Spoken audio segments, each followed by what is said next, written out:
She survived a monster, but fell in love with the devil.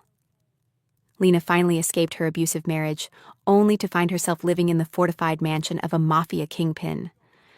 He's a criminal who admits to murder and extortion without blinking.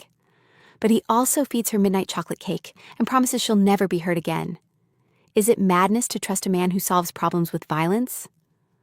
Or is he exactly what she needs? Picture the opening frame.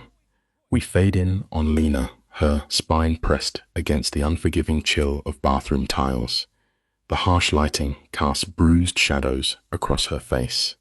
She tastes the metallic tang of her own blood, trapped in a suffocating paradox. Does she remain in this agonizing darkness, or flee into a world with no safety net? You and I have probably both felt entirely trapped at some point, but this is a paralyzing fight for survival. Yet, the tragedy twists when a stranger steps into her fragile orbit. He offers no gentle comfort, only a chilling promise of retribution. The ultimate irony. Her savior is the most feared criminal architect in the city. It reminds us of a dark truth. Sometimes, the only hands capable of pulling us from the abyss are the very ones that built it. The camera lingers on her bruised face. You can almost feel the radiating heat of the impact, yet the most haunting detail is the total absence of tears. Weeping stopped months ago, replaced by the grim realization that sorrow offers no shield against a clenched fist. Instead, Lena performs a clinical assessment of her wreckage. The dark bruising can be painted over. Her ribs ache fiercely, but remain whole. Outside the door, Eric paces. His toxic rage simmers down into cowardly silence, mocked by the canned laughter of a television show. She forces her trembling body up to face the mirror. At 26, her reflection holds the exhausted gaze of someone who has endured lifetimes of pain. It teaches us a devastating truth. Our deepest scars are never the ones left visibly on the skin. In a mere 6 hours, she is expected to clock in at Romano's diner and trading this private hell for public servitude.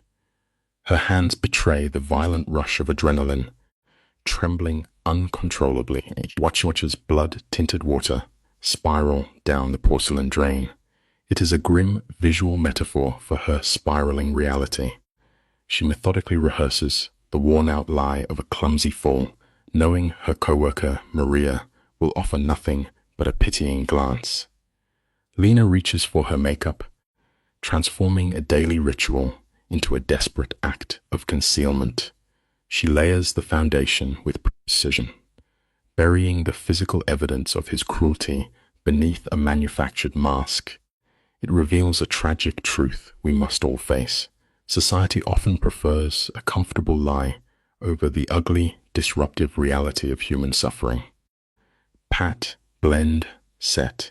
The camera captures up the iris beneath her skin, spreading like an ink stain. It is a creeping rot she desperately covers until a fragile semblance of normalcy returns. Stepping into the dim bedroom, she finds Eric lost in a heavy sleep. We are witnessing the classic suffocating cycle of abuse. By morning, he will perform the role of the remorseful partner, pouring coffee and offering a hollow apology. Lena will accept it, paralyzed by the dread of what happens if he stops pretending to be human. Stick with me, because this brings us to a necessary life lesson. Accepting a counterfeit apology never actually purchases genuine safety. She curls under a thin blanket on the living room sofa, her heart racing into pure panic at every subtle creak of the floorboards. Dawn breaks, casting pale light across the city, and Lena flees the apartment. Romano's is not merely a job. It is a vital psychological sanctuary. Trapped in terrifying unpredictability at home, she thrives on the diner's rigid routines. The demanding patrons create a controlled space where every variable is safely known.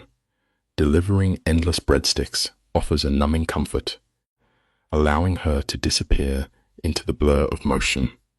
Stepping into the harsh fluorescent light of the kitchen, Maria reads the heavy powder on her face instantly. There are no probing questions, just the silent understanding of an unspoken burden. Sometimes true empathy is not demanding the whole story. It is simply handing over the order pad so the fragile rhythm of life can carry on. She drifts through the morning shift like an apparition, flashing a hollow smile driven by muscle memory. At table 9, the camera frames a young couple holding hands. Lena watches them, but her fractured mind cannot process the image. The concept of physical touch being tender rather than violent has become an alien language. Then, the lunch rush slams into the diner. Tickets fly, plates clatter, and Lena finds her escape. The deafening chaos serves as a psychological morphine, drowning out the throbbing ache in her ribs. Carrying steaming plates, she feels like a functioning person rather than a hostage counting down the hours. True survival often means finding your sanctuary in the noise. She remains perfectly grounded in the rush, right up until Maria frantically grabs her arm. Section 2, Table 11, Heavy hitters, Maria whispers, her voice trembling with genuine dread. The owner has just comped their wine, a desperate gesture of submission he never makes. The camera pans over. Lena spots 3 men in tailored suits that whisper of obscene wealth and violent power. 2 of them carry that arrogant menace typical of syndicate muscle. But the 3rd man is different. He sits with a terrifying stillness, projecting a dark aura of control that lowers the temperature of the room. "I will handle it," Lena breathes. Approaching the table as if walking to the gallows, she knows how to manage arrogant men. Smile tight, pour the drinks, and survive the shift. She clicks her pen, locking her fractured self behind a polite mask. "Good afternoon, gentlemen. I am Lena." The polite greeting dies in her throat the moment the quiet man looks up. His dark gaze locks onto hers, conducting a forensic examination of her soul. "Water," he murmurs, his voice a low rumble of absolute authority. Lena nods mechanically, her pen scratching aimless lines across the paper. The other men speak, the sound dissolves into white noise. She feels his scrutiny dismantling her defenses. Catching her reflection in the glass, she confirms the bruise is perfectly hidden. So why does she feel entirely exposed? You and I must recognize that men like Adrian Castellano do not just glance at the world. They dissect it. We often think our masks are impenetrable, but to someone who lives in the shadows, hidden pain is the loudest thing in the room. Adrian Castellano is a man who can identify a lie from a mile away. He wields fear as his primary currency, and the moment he looked at Lena, he tasted the suffocating terror radiating from her. "She is pretty," his enforcer Marco chuckles, a brute built for shattering bones rather than reading a room. "Focus on your food," Adrian commands, his icy tone freezing the table instantly. His attention remains violently tethered to Lena.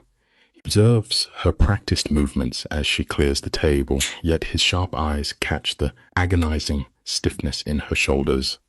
It is the distinct, fragile posture of a body nursing fresh trauma. This cinematic observation gives us chilling proof of a universal truth. We never truly know the brutal, private wars people are fighting behind closed doors. We have all encountered that illusion, haven't we? The heavy foundation blended with the desperate precision of someone merely trying to survive the day. Adrian recognizes it instantly. Within his violent empire, brutality is the primary language, and he has witnessed that bruised mask 1,000 times. Yet, observing it on this fragile waitress triggers a profound disruption in his hardened psyche. No, nothing interesting. He lies to his lieutenant, ignoring his meal. His focus is entirely locked onto Lena across the crowded diner. She is actively attempting to shrink into invisibility, but his mind absorbs every tragic detail. He notes her trembling hands, the hesitant steps, the heartbreaking caution of a woman terrified of breathing too deeply against a cracked rib. He catches the exact fraction of a second when she realizes she is being observed. Pure panic shatters her expression before she violently yanks that hollow smile back into place. "Is everything okay?"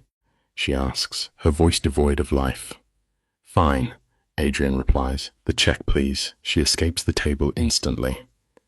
While Marco prattles on about supply routes, Adrian's mind is anchored to the raw terror in her eyes and the violence concealed beneath her cheap makeup. He commands himself to look away, knowing you do not build an empire by inheriting a stranger's tragedy. It is a cynical but effective life lesson.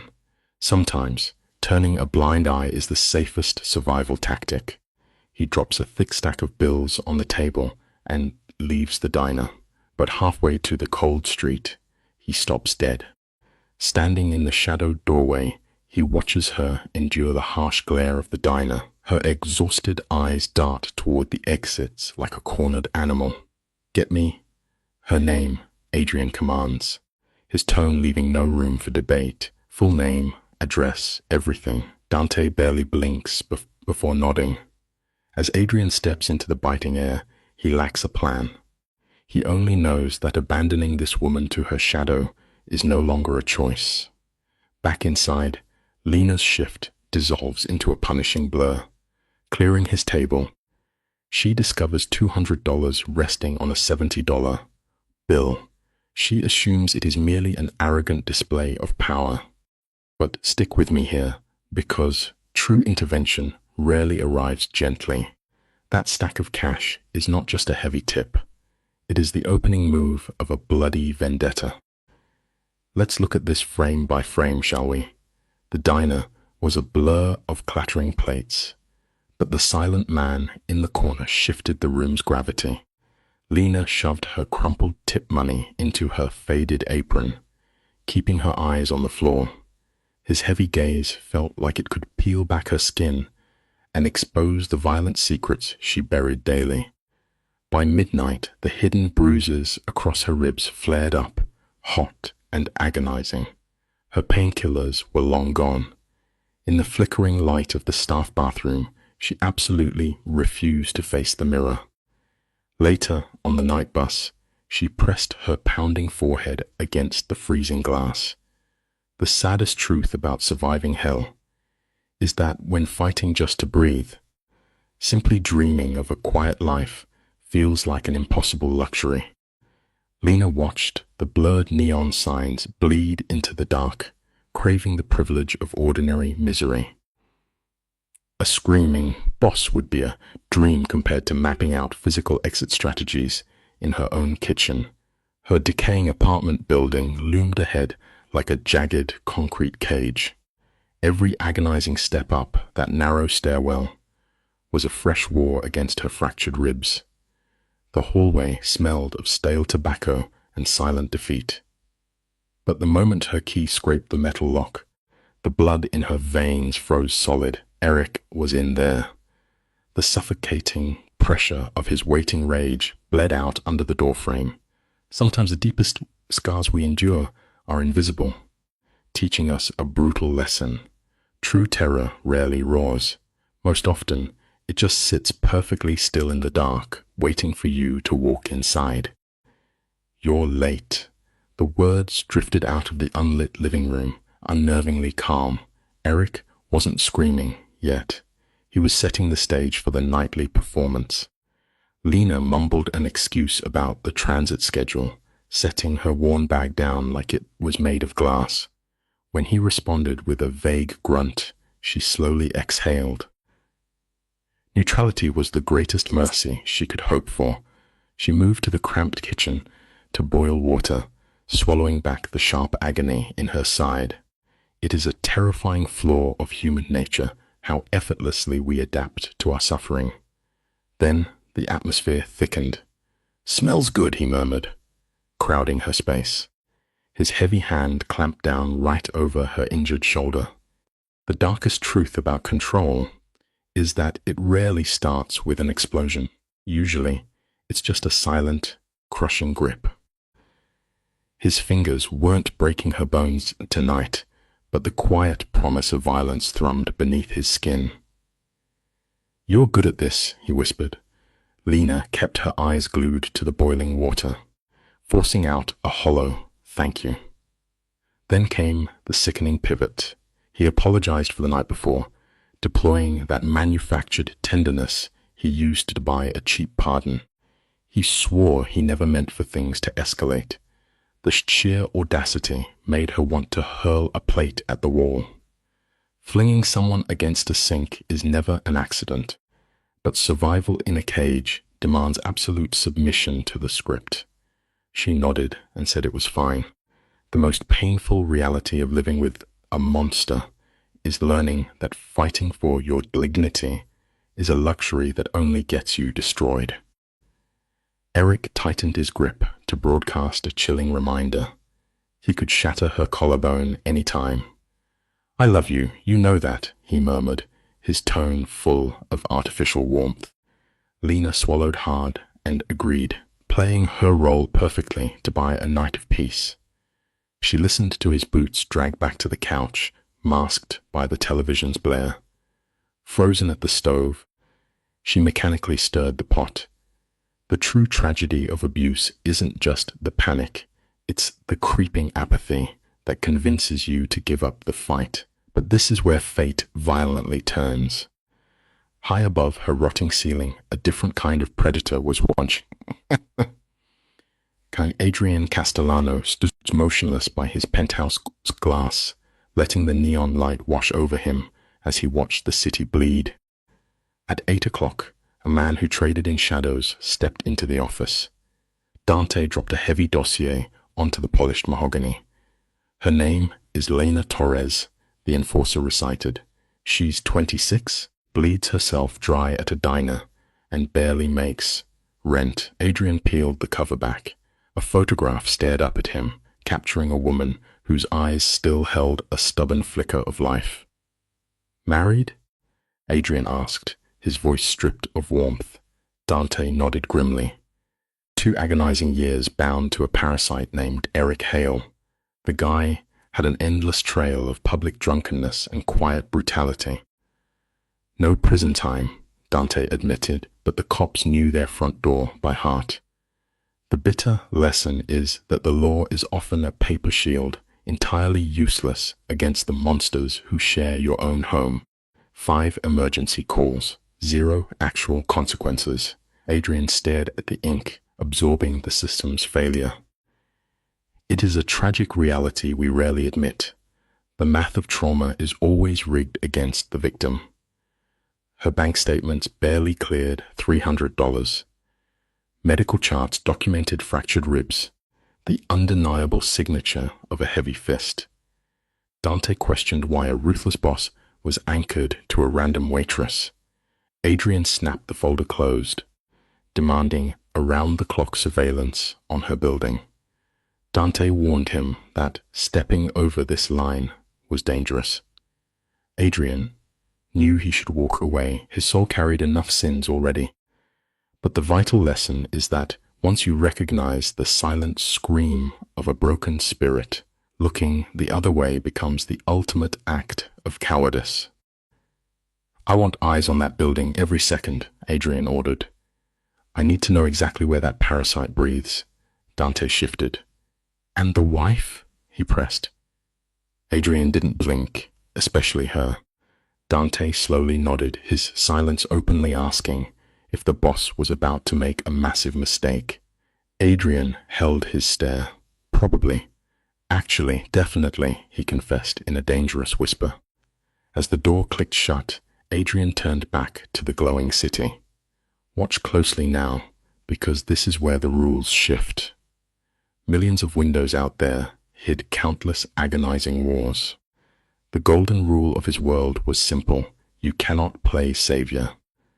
The harshest truth of life is that stepping up to pull someone out of the dark almost always guarantees you will damn yourself in the process.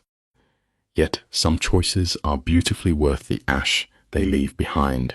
Adrian poured 2 fingers of scotch, letting the burn ground his mind. He couldn't shake the image of those violent shadows painted across a stranger's ribs. He had built his empire on freezing logic. In his world, mercy was a fast pass to a shallow grave.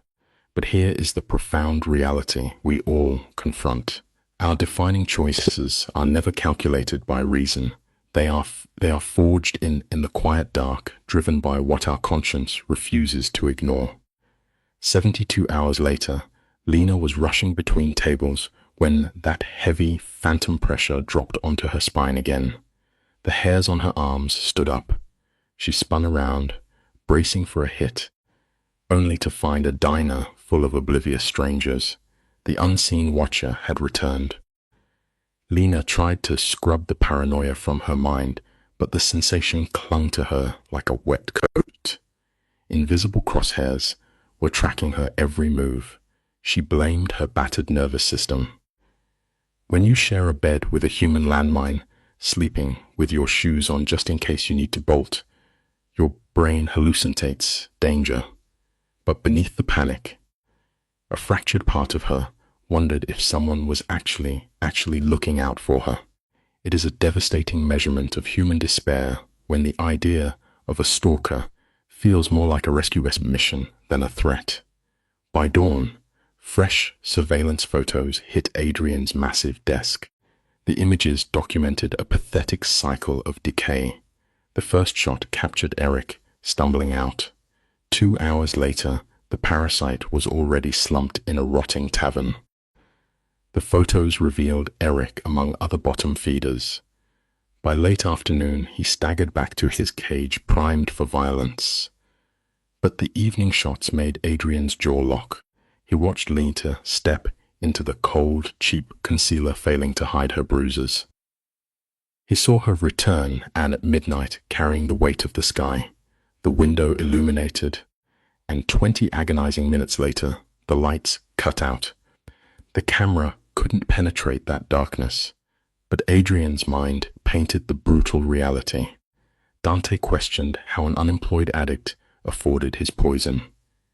Her tips, Adrian answered, his voice dropping below freezing. The cruelest irony of abuse is that the victim is forced to finance the very weapons used to break their own spirit. He bleeds her dry, Adrian whispered, his fingers tracing the glossy paper. You and I are going to watch this unfold together. There she was, at a grocery store, counting change for bread, shivering at a bus stop. In every snapshot, her hollow eyes darted backward, anticipating the monster in her shadow.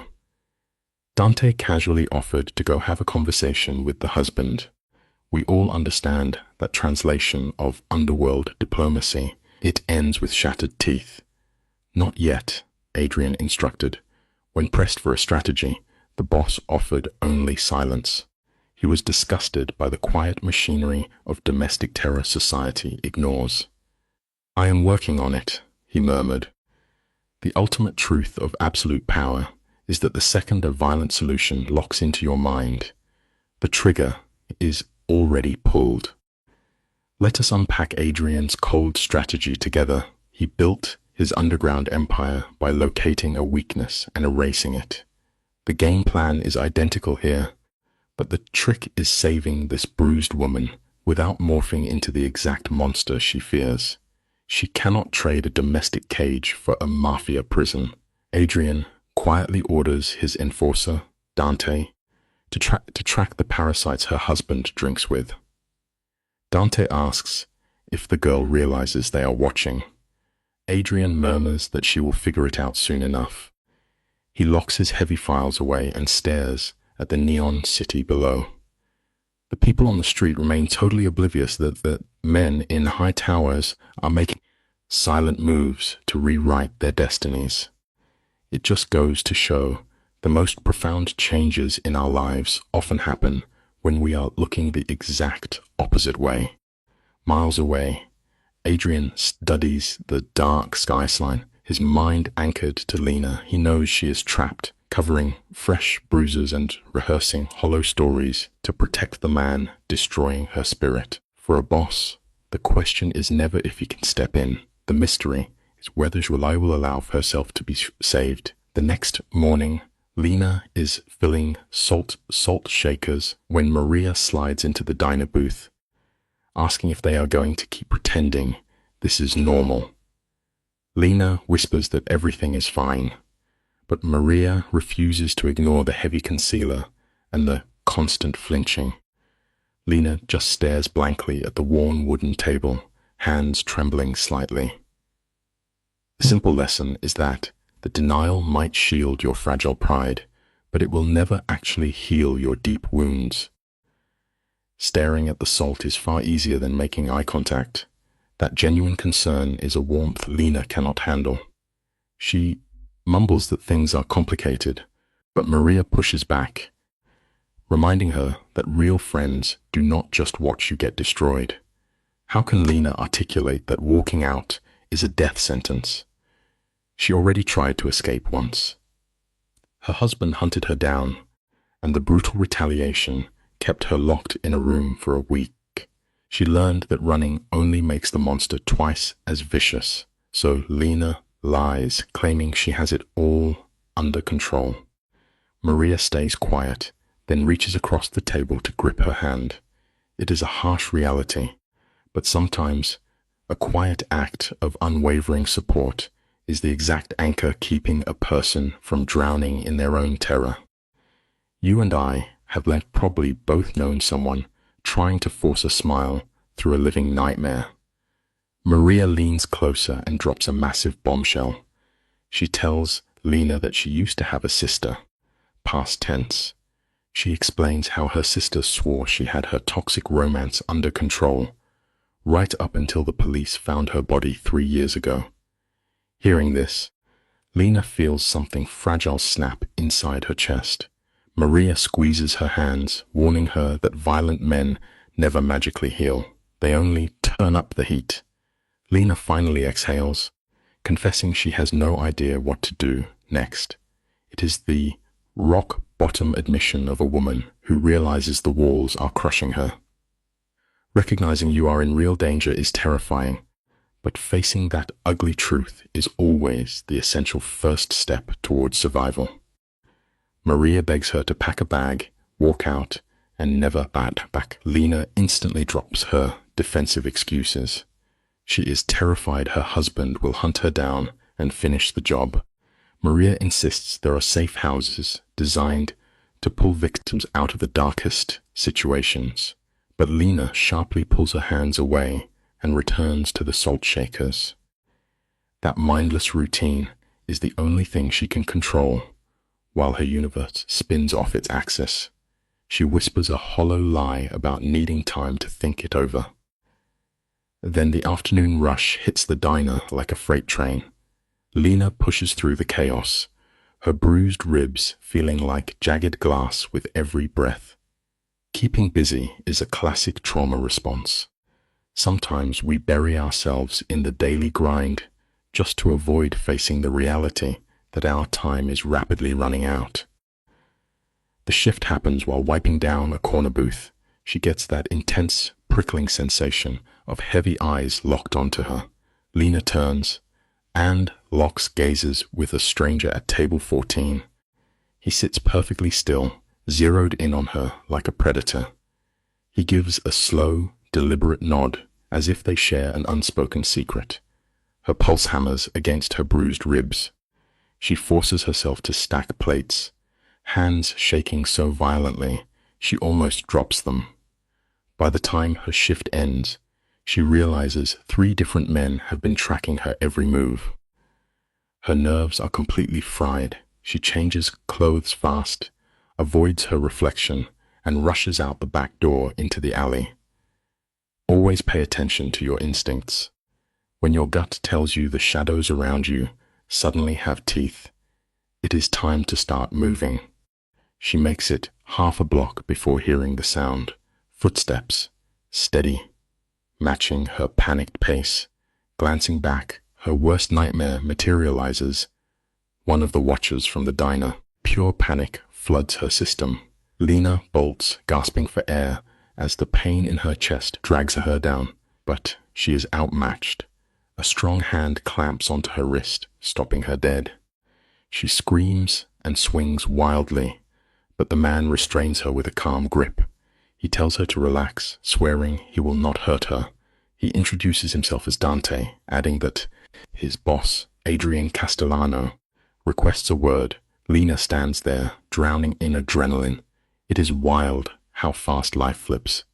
1 second you are sprinting for survival, and the next, a syndicate enforcer wants a chat. Every crisis proves that control is an illusion. Stick with me here, because this is where the narrative flips. Lena gasps for air, demanding to know who he means.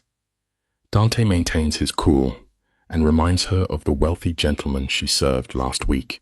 He states a car is waiting to discuss her situation. Lena instantly throws her mask back on, denying she has any situation at all. But Dante hits her with a look of pity. He starts dropping cold facts. The hidden bruises, the husband drinking away her tips, the harsh reality that she is one bad night away from a body bag. His heavy words hit far harder than a punch. How did this random syndicate enforcer decode her secret life? It proves a powerful lesson. No matter how many fake walls you build to hide your daily misery, the raw truth always finds a way to bleed through the cracks. Dante offers a gentle nod, swearing his boss is tossing her a lifeline. Lena snaps back, demanding to know why a powerful man would care about a nobody. Before Dante answers, a beast of a black sedan rolls out of the alley.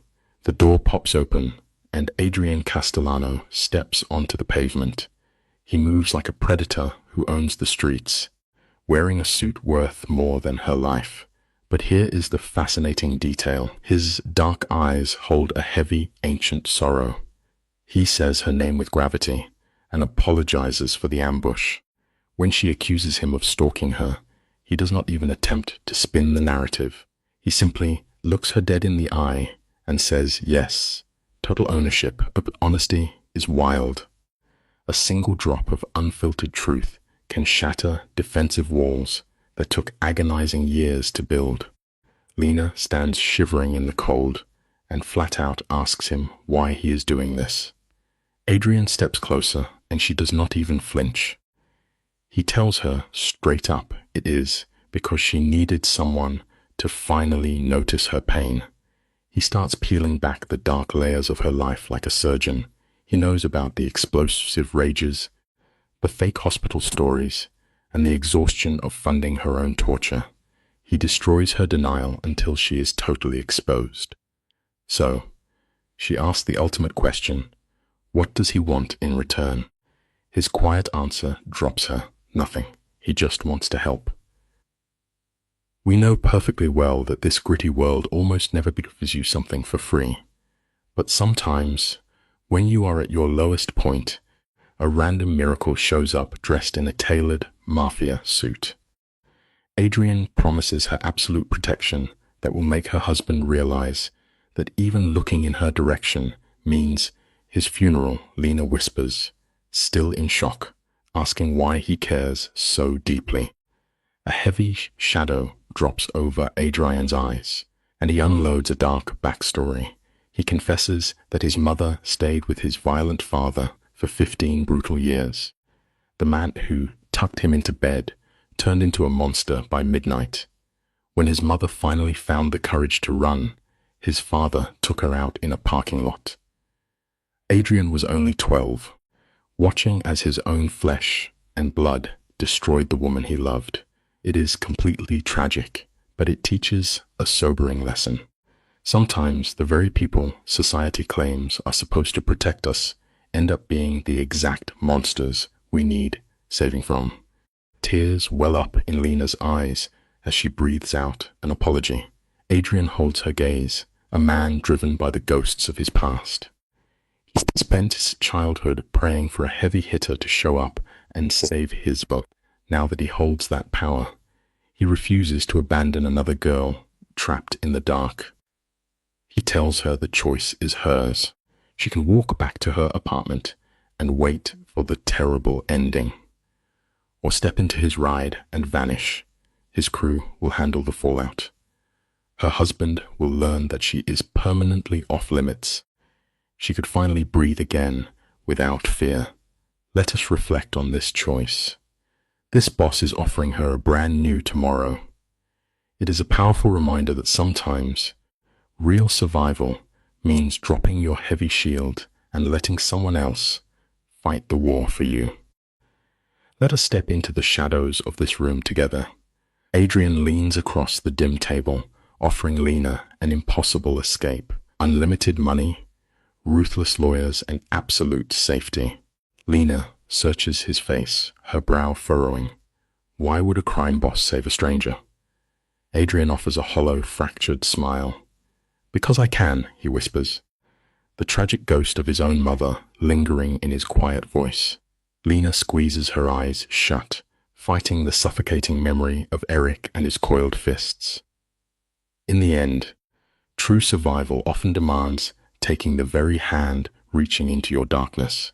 She opens her wet eyes and exhales a broken plea for help. Adrian gives a single, heavy nod, the cold light catching his unwavering resolve. Pack only what matters, he tells her softly. Pure terror claws at Lena's throat. She pictures Eric walking in, the sheer violence of his discovery. Yet Adrian remains smooth as ice, his face lit by the pale glow of his phone. 2 hours, he murmurs, tracking her abuser to a distant bar. Knowing a monster's schedule should chill the blood, but it wraps around Lena like a blanket. Dante holds the heavy car door, and she takes a ragged breath, stepping into the night. Inside her apartment, the sickly yellow light makes the walls close in. Every punched hole in the drywall stares back like a bruised eye. The tragic reality of life is that you can never truly heal in the same toxic soil that poisoned you. Dante waits by the frame, a silent fortress, while she throws the shattered remnants of her past into a faded bag. She abandons the clutter of her ruined life, leaving the meaningless things behind. Her trembling hands only gather true anchors, a worn sweater, and a cracked album from before Eric dismantled her spirit. Stepping into the bathroom, the harsh fluorescent light catches her reflection. She freezes. The makeup is fading, exposing the raw purple edge of a fresh bruise and a swollen lip. For the first time in 2 agonizing years, she leaves the concealer alone. She lets the ugly physical damage breathe. We must remember that masking our deepest wounds will never cure the infection beneath. Dante's deep voice rumbles from the hall with a 10-minute warning. Lena stares at the lumpy couch where she wept away her youth, finally turning her back on the broken woman she used to be. Stick with me here, because this is where the tension snaps. 3 blocks away, the silence of the car is shattered by a sudden vibration. Eric's name flashes in the dark like a toxic leash, illuminating the terror in Lena's eyes. Her thumb hovers, trembling from years of trauma. Then, Dante's voice cuts through the cabin, a steady rumble. "You owe that monster nothing," he murmurs. The phone screams, hits voicemail, and frantically rings again. With a heavy exhale, Lena presses the power button, plunging the screen into absolute blackness. We learn quickly that completely severing toxic ties is the only true path back to sanity. They pull up to a pristine safe house. Dante leads her upstairs, commands her to keep the phone dead, and simply vanishes into the quiet night. Everything in this pristine room works flawlessly, untouched by the misery of her past. She touches the heavy deadbolt on the bathroom door, a small detail, but to her, an impenetrable fortress. Sinking into the couch, Lena braces her body for the inevitable wave of panic. She waits for the guilt to whisper she made a mistake, but the storm never breaks. The quiet is absolute. Later, Adrian steps inside, finding her frozen in the shock of freedom. Sitting across from her, the aura of a crime boss completely dissolves. "How are you holding up?" he asks gently. Staring at her shaking hands, she confesses to a bone-deep ache. "You have been running on pure terror," he replies. "Life teaches us that we never truly realize how crushing a burden is until we finally set it down. Tonight is only for rest," he softly promises. Adrian slides the blueprint for her survival across the desk, promising swift divorce papers and hidden bank accounts. His legal predators will handle the bloodshed. Yet Lena sits frozen, her voice shaking as she asks what happens to Eric. The air turns cold. Adrian's jaw sets like granite. He murmurs that Eric is being managed, and touching her again would be his very last mistake. Hearing a syndicate boss deliver a death threat should be terrifying, but Lena only feels relief. It is a harsh but simple truth of our world. Sometimes it takes a darker shadow to stop a relentless monster. She offers a fragile whisper of thanks, but he dismisses it. Pushing further, she asks why he is fighting so fiercely for a total stranger. Adrian freezes completely. The room goes dead silent, and a sudden, haunting grief bleeds into his dark eyes. "Stick with me, because this is where everything shifts." Shadows gather around Adrian as his voice cracks. He confesses that at 12 years old, he hid in a closet, utterly powerless. Listening to his father take his mother's life, his massive underworld empire, means nothing if he cannot pull someone else from that nightmare. Lena sits in stunned silence. She expected a cold kingpin, not a man bleeding from childhood wounds. It shows us that our deepest traumas often forge our truest purposes. When she offers a tearful apology, Adrian simply raises his hand. He refuses all pity. He only demands to be the bulletproof shield his mother was violently denied. Rising from his chair, the raw emotion completely vanishes from his face. He states that Dante is guarding the hall, and tomorrow they finally go to war. As his hand touches the doorknob, Lena's trembling voice breaks the silence. She swears she will repay every single cent when this nightmare ends. Adrian pauses, his sharp features softening. He tells her the only payment he wants is for her to stay alive. The rest is just noise. Left alone, Lena wanders the quiet apartment like a ghost. She runs her fingers over crisp bed sheets and traces the heavy metal of the deadbolt. It is incredible how basic comforts we ignore become absolute miracles to someone stripped of everything. Stepping under the scalding shower, her emotional dam finally shatters. 2 brutal years of relentless terror wash down the drain with her tears. Slipping into bed in fresh clothes, the familiar pit of dread is gone. In the end, giving yourself the permission to simply close your eyes and rest can be the most profound victory of all. Morning light slices through the curtains. When Lena opens her eyes, there is one blissful second of peace before the memories rush back. The frantic escape, the tense car ride, the fragile hope of survival. She freezes, holding her breath, listening to the apartment. Pure silence, no heavy boots shaking the floorboards, no sickening clink of liquor bottles. Her phone sits dead on the nightstand. She knows exactly what waits inside it.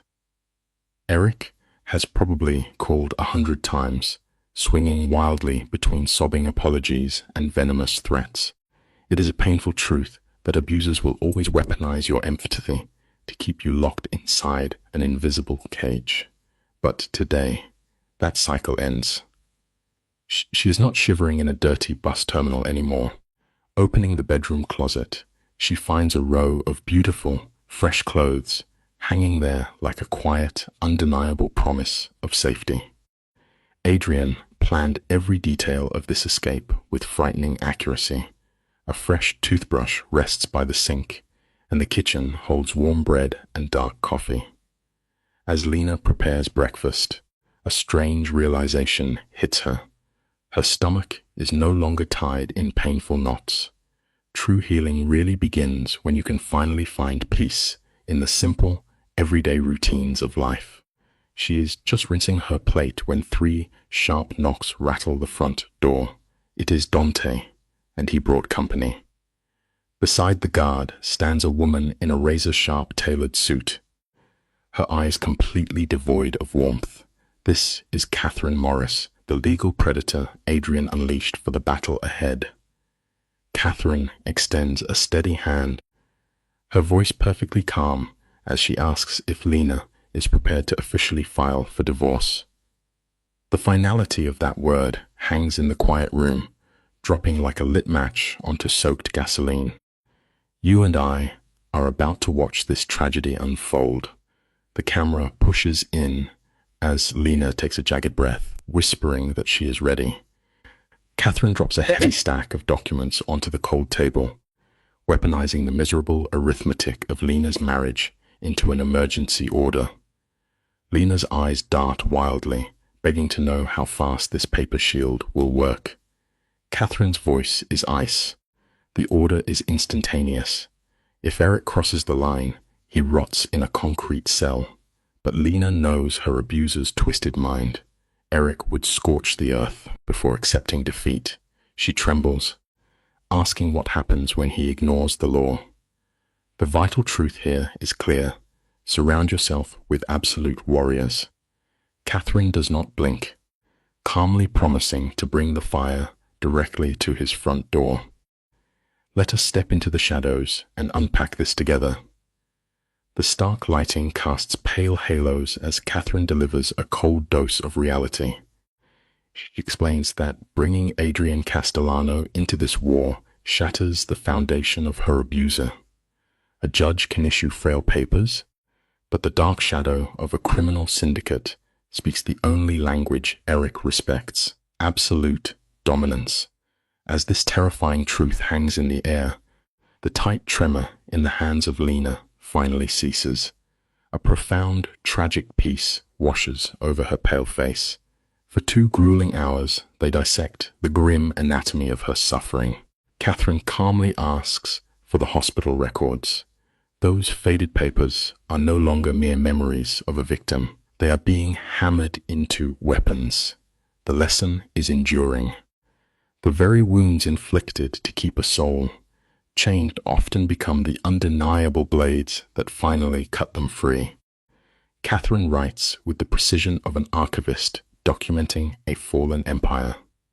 When asked for police reports, Lena lowers her eyes, her shame pinning her to the chair. Operating without a flicker of judgment, the attorney pivots smoothly, asking for witnesses. Lena thinks of Maria, the lone soul from the restaurant who offered warmth. But the suffocating reality sets in. The neighbors undoubtedly heard the shattering glass and the midnight screams. Yet they chose the cowardly silence of inaction, watching her slow destruction from behind drawn curtains. Recognizing the heavy guilt settling over Lena, Catherine gently closes her folder. The quiet snap of the cardboard reveals a tragic flaw of humanity. You can never expect the crowd to be your savior. Feeble, most people simply lock their doors when the dark storm actually arrives. The attorney pierces that lingering guilt with surgical precision. She reminds Lena that Eric cremated their sacred vows the very first time he struck her. This paperwork is merely a cold autopsy for a marriage that died on the floor long ago. By dawn, an invisible legal fortress will stand between Lena and the monster who broke her. The survival instructions are absolute. Remain indoors, sever all communication, and never look back. Just like that, the captive transforms into a ghost. Yet, the mind is fragile. In a sudden pulse of recklessness, Lena grasps her dead phone. Her trembling hand holds the dark glass as if it were an unpinned grenade and consumed by a morbid curiosity to witness his unraveling. The lesson is timeless. Stepping away from the poisons is merely the physical escape.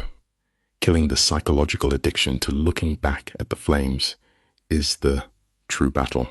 A silent war wages behind her eyes, but the compulsion wins. The screen violently erupts, flashing the digital manifesto of a madman, 47 missed calls, 32 frantic messages. Recognizing the venom, Lena kills the power.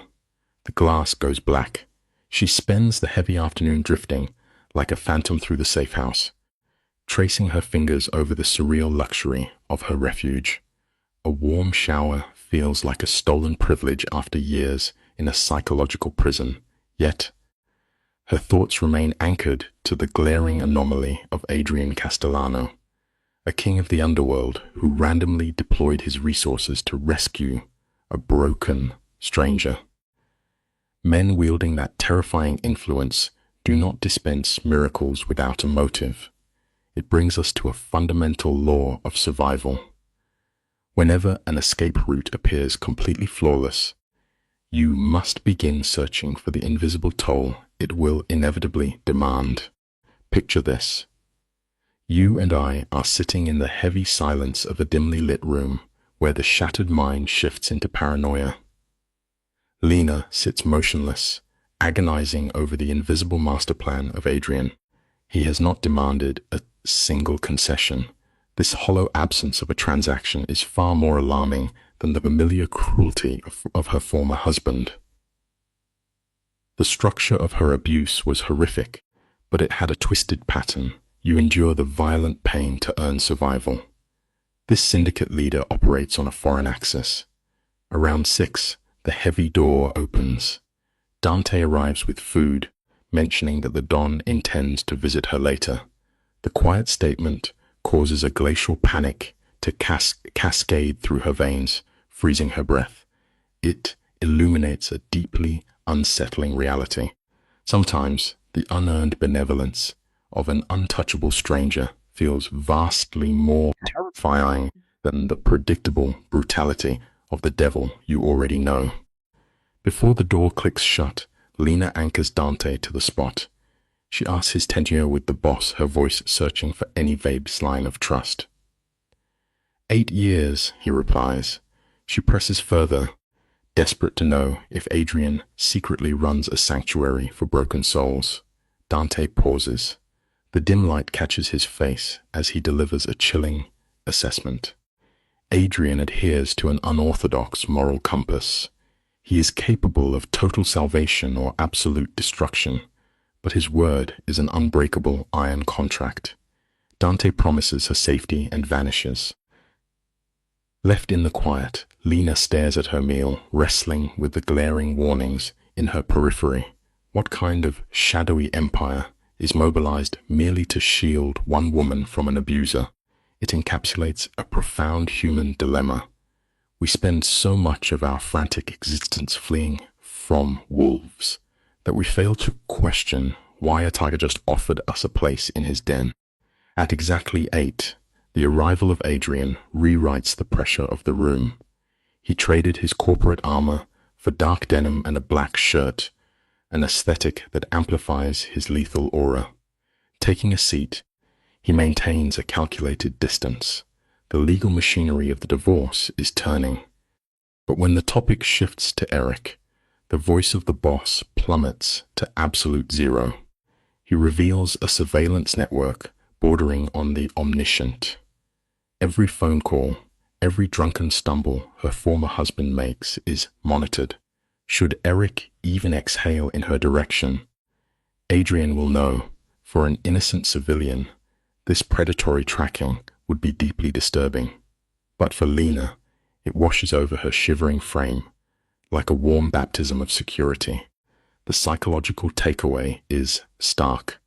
When you have spent years drowning in the unpredictable waves of chaos, a measure of dark control feels exactly like a lifesaver. The tension fractures, and Lena snaps. Her voice trembles as she demands to understand the architecture of a man who manipulates the underworld like a puppet master. Adrian becomes perfectly still. The cold gears of calculation are visible before he removes his diplomatic mask. He openly confesses to ruling a sprawling empire, a hybrid of legitimate enterprises and operations buried in the dirt. When Lena labels him a criminal, he absorbs the word without a flinch. He prefers the term businessman, one who bypasses inconvenient legislation. He lowers his voice, asking if proximity to his darkness will send her fleeing. Instead of fear, Lena remembers the apathetic police officers who repeatedly left her broken. It forces us to confront a bitter reality. High morals and playing by the rules mean absolutely nothing when the designated good guys continuously leave you bleeding on the floor. Weighing the failure of the institutions meant to protect her, Lena lifts her chin and Ismate's dark gaze.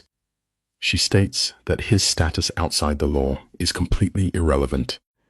A fleeting smile alters the stoic expression of the crime lord. He admits his surprise that she bypassed the expected moral condemnation. Lena is exhausted by the empty theater of the high ground. She followed every legal avenue, only to find the law actively shielding her abuser. She delivers a devastating truth. This Shadow King provided more genuine sanctuary in 2 days than the forces of justice managed in 2 years. Adrian remains silent, studying the profound depths of her resilience. The moment reveals a deeply uncomfortable truth about survival. The morally righteous path and the legally correct avenue are rarely the same road. Sometimes your only ticket to salvation arrives wearing the mask of an absolute villain. The heavy atmosphere settles into silence. Stick with me, because this is where the dynamic truly shifts. Lena asks the essential question: what exactly is his strategic objective? Adrian answers with the chilling detachment of a tactician. They will file the documents, deploy the order, and observe the fallout. Lena voices her deepest fear, asking what happens if Eric descends into violent madness. Adrian does not blink. He coldly promises that their retaliations will simply escalate the threat. Before he exits, Lena asks the question haunting her logic in a city of 1 million ruined lives. Why did he elect to save hers? The untouchable crime lord physically freezes. For a fragile moment, the mastermind looks entirely unmoored, unable to intellectualize his own sudden mercy. It highlights a profound reality.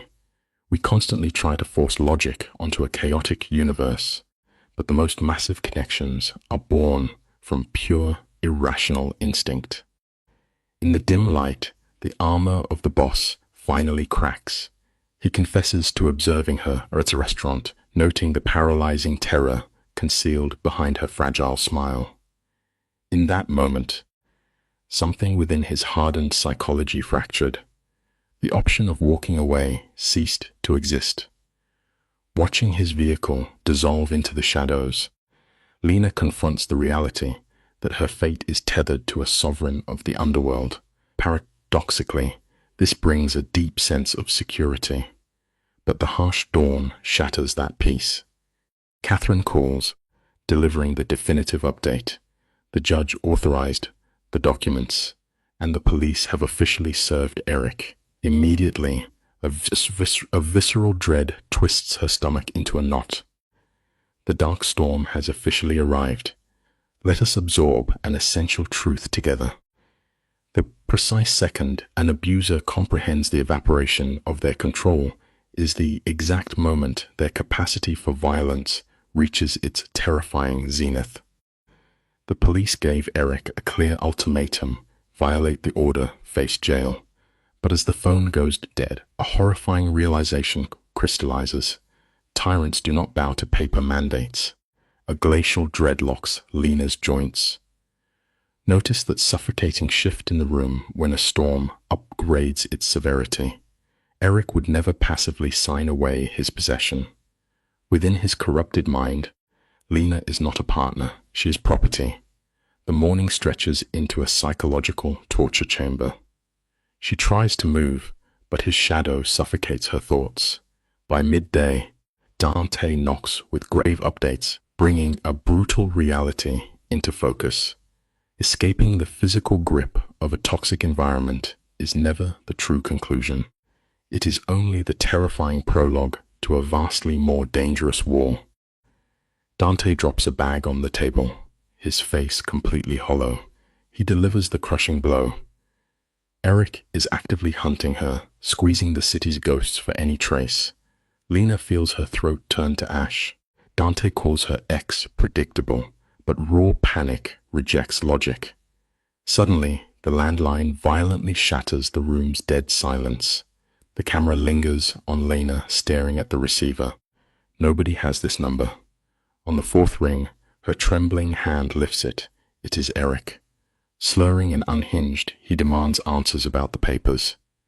She begs to know how he found her, but he just barks a cold order to come home. Here is a chilling truth for us all. The scariest monsters never hide under the bed. They are the ones who spent years memorizing the exact architecture of your deepest vulnerabilities. Watch closely how the abuser operates. Eric begins a fabricated apology tour, swearing they can fix everything, but Lena's jaw tightens, declaring it permanently over. His response is a chilling laugh that strips away his mask. He hisses that she does not make the rules, his tone hitting that dangerous pitch that precedes bloodshed. He claims she is his property. Dante slips into the room, gesturing to cut the line. Finding a spark of defiance, Lena tells Eric to stay away and slams the receiver down. When it rings again, Dante steps forward and rips the cord straight out of the drywall. They traced the burner. True courage is never the absence of fear. It is having the sheer willpower to hang up while the devil is still actively trying to brainwash you. The trace points to Eric's territory. Dante drops into a cold, mechanical state of pure business, ordering her to pack immediately. They are relocating to Adrian Castellano's personal estate, a fortified compound beyond the city limits. Lena is exhausted. She wants to plant her feet and fight, but Eric's unhinged threats still echo in her mind. Her hands tremble violently as she shoves clothes into a bag, while Dante barks tactical commands into his phone.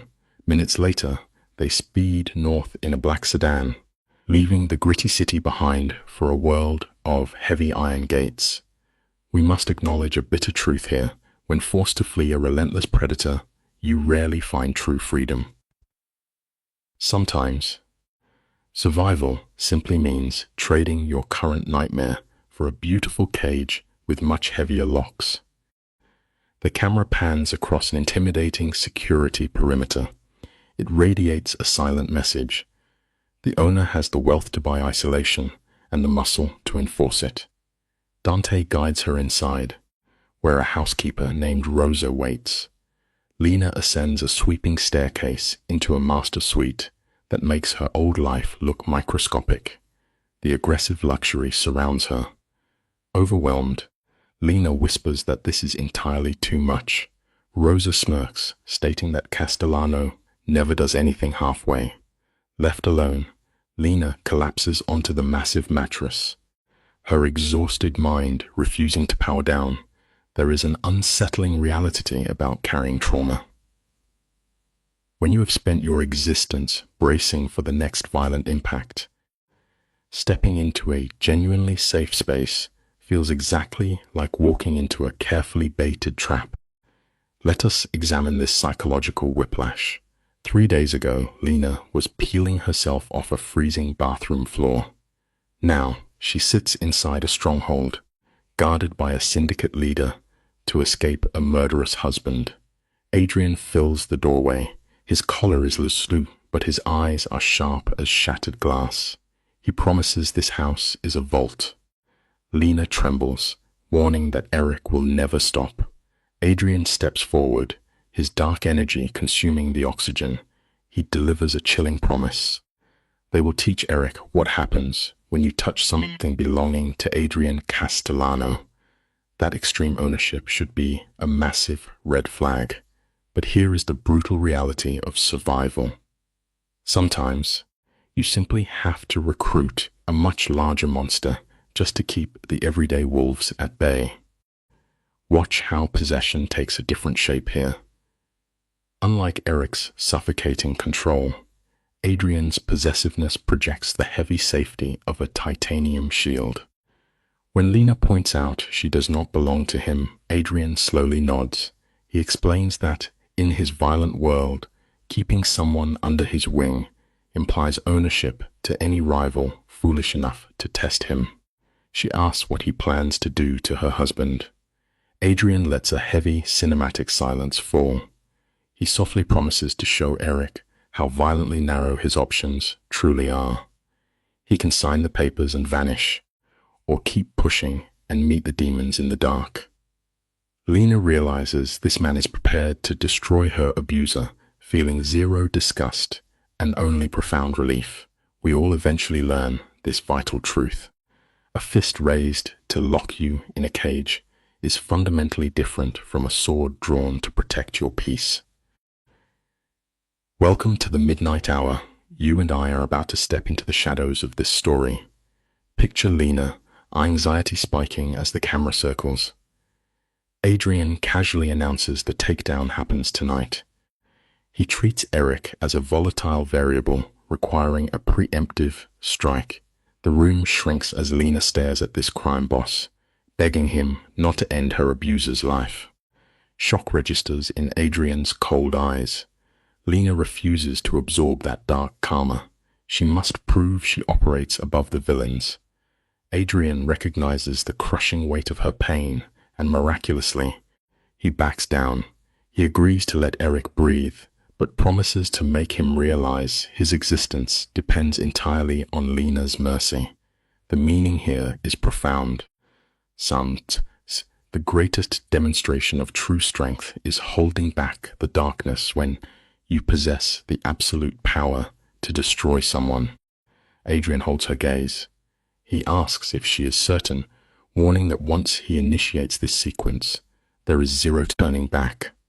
He establishes the ultimate law. Her ex receives exactly one warning. If Eric breathes her name with any aggression, that mercy is revoked permanently. Lena gives a trembling nod. Adrian steps into the corridor, dropping quiet, lethal instructions into his phone. When he returns, his face is carved from granite. He tells her not to offer thanks, noting that gratitude should never be wasted on sparing a parasite's life. But beneath that armor of ice, Lena recognizes a massive shift. This architect of violence suppressed his killer instincts purely to give her peace. Moved, Lena impulsively asks him to stay for dinner. It illustrates a beautiful, universal truth. At our core, we all just desperately seek a safe harbor when the storm is raging outside. Let us step into this scene together, you and I. The dining room is swallowed by shadows, save for a single golden light over the oak table. Adrian, a man built of untouchable violence, physically falters at Lena's quiet request for company. His armor cracks, his legs revealing the haunted soul beneath. They sit in profound silence. For Lena, quiet used to be the terrifying fuse before her abuser's rage detonated. Tonight, it feels like medicine. She softly asks about his mother. Adrian lowers his silver fork, his dark eyes panning into the tragic corridors of memory. He speaks of a woman whose radiant kindness doomed her in a merciless underworld, believing her love could fix shattered men. The truth we must all learn is devastating. You can never use your own pure heart to piece together a soul that is completely broken. The camera lingers on Adrian's white-knuckled grip around his crystal wine glass, the dark liquid mirroring the blood of his past.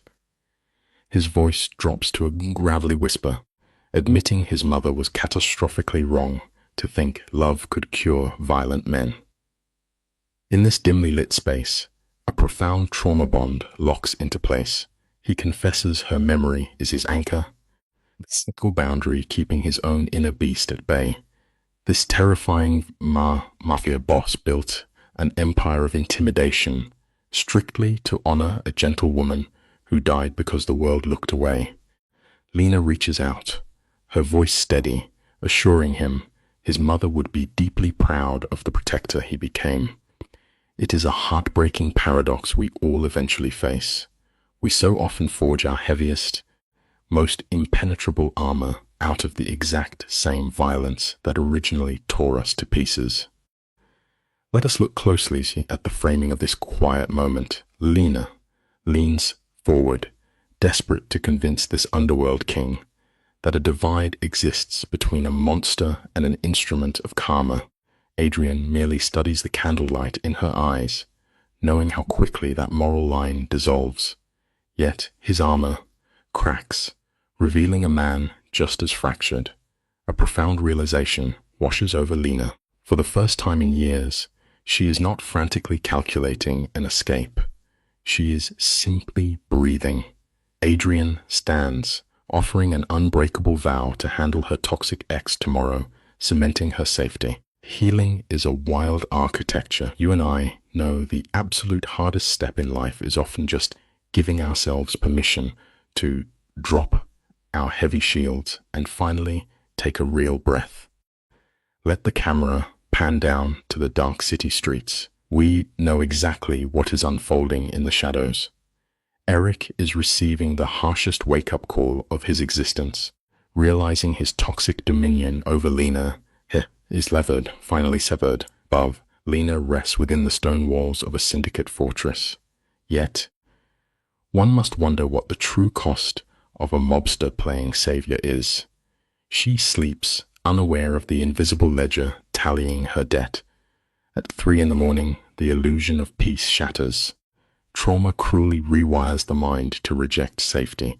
Urgent voices echo downstairs, and Dante ascends the staircase looking pale as ash. It is a harsh truth of the human condition. Sometimes, perceived safety is merely a fleeting mirage before the inevitable cycle of violence begins anew. The lens focuses on Lena, gripped by panic, demanding answers before Dante can even speak. The revelation drops heavily. Her abusive husband is lying in a hospital bed. Terror washes over her as she asks what violence they unleashed. Dante, jaw tight, states they merely answered Eric with the currency he requested. The narcissist is awake, weaponizing his injuries and threatening the press. Downstairs, Adrian observes the fallout with the cold calm of a king, surveying his territory. The physical toll is minimal, just broken ribs and a fractured wrist. Yet this illuminates a chilling reality about abusive dynamics. Escaping a toxic cycle rarely results in a peaceful ceasefire. The invisible war simply changes battlegrounds until one side is ruined. Adrian remains a statue of absolute ice. He explains the warning was administered exactly as planned. However, Eric was completely blinded by his inflated ego. The man spat at the syndicate enforcers, screaming vows to hunt Lena down. The broken bones simply translated his cheap threats into physical consequences. Adrian fixes his heavy gaze on Lena, ensuring she understands he kept his promise to leave the man breathing. In organized crime, a verbal threat is a signed contract. Lena collapses into a chair, trembling at the thought of Eric lying to the authorities. Adrian remains completely unfazed by police involvement. The true horror lies in human obsession. A desperate, toxic individual will gladly sink their own ship if it means drowning you right alongside them. A rational person interprets shattered ribs as a signal to retreat, but Lena understands the twisted psychological machinery of her former captor. She whispers a terrifying truth. Eric is not acting out of courage. He is experiencing a total collapse because his authority has been stripped away. When a controller loses their grip, the descent into madness is incredibly swift. Lena is certain he will keep hunting her. Adrian solidifies into an immovable force, vowing Eric will never touch her again. Adrian grows entirely still, the dormant predator rising behind his calm gaze. If the ex refuses to yield, Adrian will simply erase his existence. You and I must recognize this grim reality. Sometimes, surviving a monster requires untethering a far deadlier beast. The core of her spirit, scarred by years of torment, recognizes a bitter certainty. Negotiation with a malignant force is impossible. Lena confesses her reluctance to see anyone lowered into the earth, yet her days of playing the prey are finished. Adrian steps closer, embodying a paradox of lethal danger and profound sanctuary. He assures her it will not escalate to murder, though the gravel in his tone suggests otherwise. In his ruthless worldview, Eric ignited this war the moment he struck her. Any fatal consequence is merely a harvest of Eric's own planting. Adrian dismisses the authorities entirely. The law is a mere abstract idea. He is the physical barrier. It is a sobering lesson.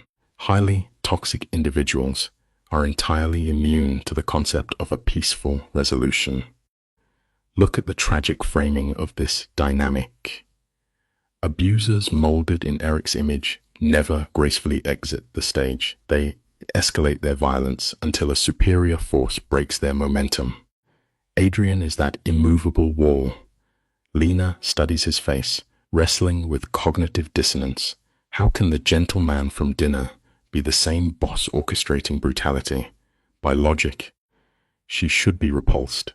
Yet it brings a strange comfort. His gentleness and violence are merely distinct instruments used to keep her breathing. When Lena confesses her terror, Adrian validates it. Noting fear is the ultimate survival instinct, he takes her hand. It is the first touch exchanged outside the rush of danger, asking for nothing in return. True salvation often arrives wearing a frightening mask. Adrian anchors her trembling hand in the dark, offering himself as an eclipse against her monster. The heavy gravity of his underworld pulls at Lena. Surrendering to it would be effortless, yet catastrophically dangerous. Recognizing the precipice, she gently withdraws her fingers. Adrian accepts the boundary without judgment, calmly noting they will wait for her ex to move at dawn. Lena offers quiet gratitude that he restrained his lethal instincts, noting that leaving Eric breathing complicates the board. Adrian softly replies that every meaningful endeavor is inherently messy. Left alone in the cavernous bedroom, Lena stares at the ceiling. The true burden of outlasting trauma is not fleeing the inferno.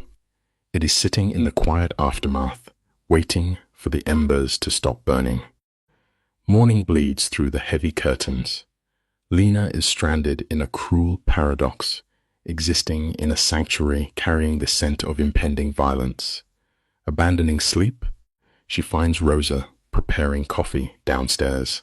Lena confesses the crushing weight of her anxiety.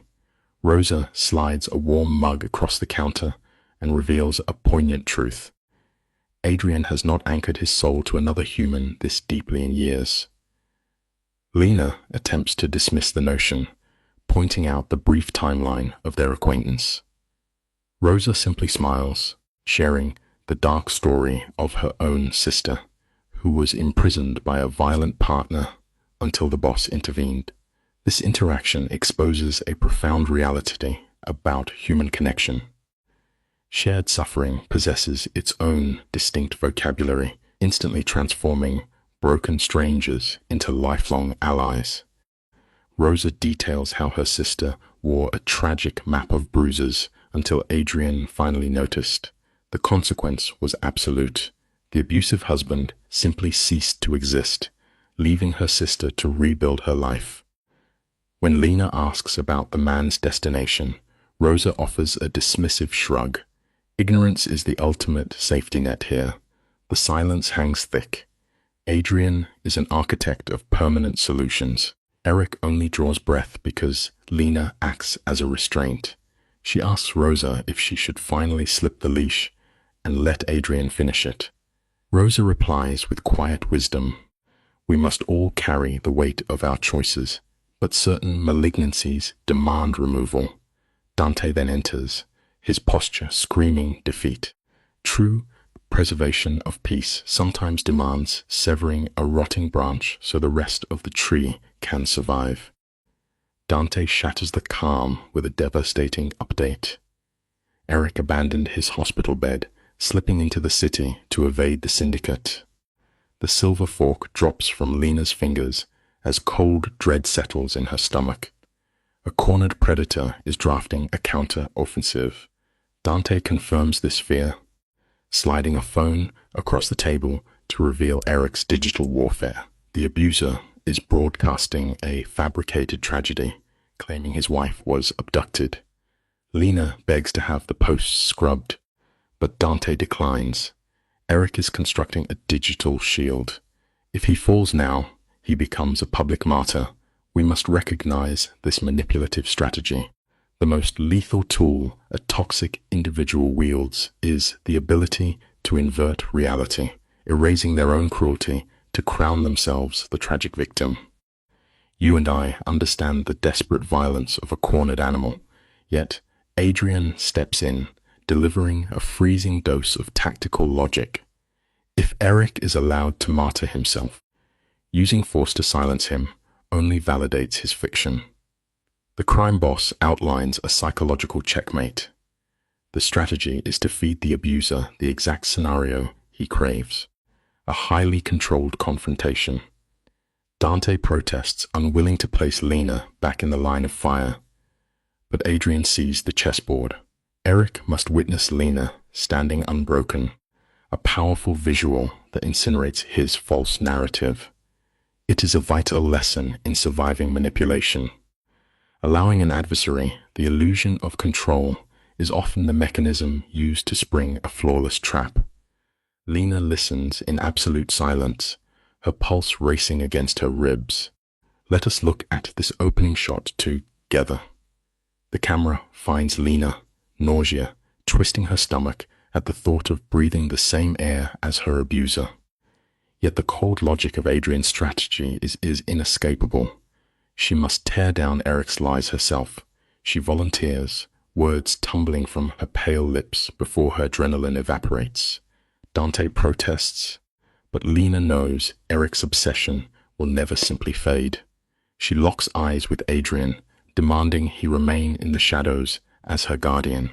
They choose a crowded cafe, turning a public arena into a controlled stage. Here is a vital life lesson. Sometimes, the only way to strip a monster of its power is to drag it into the unforgiving glare of broad daylight. They will force Eric's violent truth into the open. The camera cuts to a dimly lit room. Dante maps the exits, while Adrian commands the psychological space. He understands violence, but prefers the chilling elegance of control. For Lena, the hours drag like rusted iron chains. She is terrified of the beast lurking behind Eric's constructed mask. By nightfall, she stands in the garden, trembling like a fragile wire in the wind. Adrian steps from the shadows, his voice a low rumble, asking if the weight of tomorrow is too heavy. She admits her terror, but knows she must face the monster. When she asks if Eric will hurt her, Adrian offers no sweet illusions. Here is a tragic but vital life lesson. Deeply fractured people will always crave the sick thrill of breaking someone else, just to feel a fleeting illusion of power. Notice the tight framing on Adrian's face. He explains Eric operates on a coward's logic. A violent spectacle would shatter his illusion. Lena's voice cracks, asking what if this underworld king is wrong. Adrian does not blink. He makes an unyielding vow, swearing Eric will never touch her. Her abuser had dismantled her trust. Yet staring into Adrian's dark eyes, Lena believes him. She accepts this orchestrator of shadows as her shield. When she confesses her terror, Adrian murmurs that stepping into the flames anyway is the purest form of courage. Here is a massive life lesson. Real bravery is not the absence of fear, but moving forward when your very soul is shaking. They attempt a quiet dinner, but the food tastes like dry ash before the coming storm. The lighting warms slightly as Adrian tries to build a bridge of normalcy, speaking of house renovations. Yet his intense gaze remains locked on her face, searching for cracks. She shatters the quiet with a devastating question. If tomorrow spirals out of control and he must end Eric to protect her, will he regret it? The camera lingers on the heavy silence. He will always regret violence, but protecting her, never. He strips away any illusion of being a righteous hero, confessing he carries sins that would rot an ordinary soul. He simply tries to be good to the few who matter. Here is a profound life lesson. Genuine loyalty means carrying the darkest burdens for the ones you truly cherish. She matters to him, and he will step into the dark with zero regrets. Let us pause and watch this delicate shift. Adrian makes it clear he holds zero regrets about eliminating her abuser. An ordinary soul would run from a man who treats violence as a transaction. Yet the camera captures a bone-deep relief washing over Lena. No more tiptoeing across broken glass. She confesses she is finally decoding his character. She calls him dangerous, but observes his darkness serves a protective purpose. Here is a simple life lesson. Your underlying intent changes everything about your moral character. They finish their meal in fragile peace. As Adrian walks her to her door, a heavy warmth radiates from his frame. He urges her to rest before the coming war. Before he can fade into the shadows, Leisha reaches out and grips his arm. The lens focuses on their hands. She whispers a profound thank you, grateful to believe she was worth the trouble. You and I know how crushing it feels to believe you are a burden. But watch the mob boss's stone features soften. He murmurs she was never trouble, just someone who needed a hand. Here is a powerful life lesson. The right people will never make you feel like you are too much to handle. The night dissolves into a feverish nightmare of Eric's grip. Morning leaves her hollowed out. Rosa brings coffee, offering quiet, maternal grace. Lena dresses in fitted clothes so Eric cannot grab the fabric, leaving her facial bruises stark. It is an act of sheer visual defiance, a silent scream of survival. Downstairs, Dante and Adrian stand ready for absolute war. The camera tracks them through the morning light. Adrian outlines survival rules with the precision of a strategist. She must stay illuminated, refusing his darkness. If his temper flares, she walks. Adrian locks his dark eyes with hers, cementing that she owes that tyrant absolutely nothing. Zero closure, zero apologies. If Eric asks why she ran, she must tell him he completely shattered her. Here is a vital life lesson. You do not owe your abusers a soft landing. They enter the bustling cafe. Dante sweeps the room with a predator's gaze. Eric waits in a corner booth. His face is a ruined mask from the beating he provoked. With a discolored jaw and a heavy cast, the man who once dictated her reality now looks pathetically small. He stands, hands visibly trembling. Let's break down this sequence. The camera tracks Lena, forcing her trembling legs forward. She slides into the booth, locking eyes with her abuser without blinking. A true cinematic alpha move. Eric mutters that she looks good. She stares straight through him, declaring she is finally safe. He mocks her for hiding behind a pin. Lena meets his scorn with cold steel, calling it survival. You and I know this manipulative playbook. Eric leans in, swearing he never meant to hurt her, pleading to fix their marriage. Lena sits like an unyielding fortress. She tells him he is broken in a way that destroys everything he touches. Here is a harsh life lesson. You cannot heal a toxic demon with pure love. She spent 2 agonizing years trying. Now, she is cutting the dead weight. The lighting feels suffocating as she looks the tyrant in the eye, declaring walking was her greatest victory. Eric drops his tone into that sickeningly intimate register to reel her back in.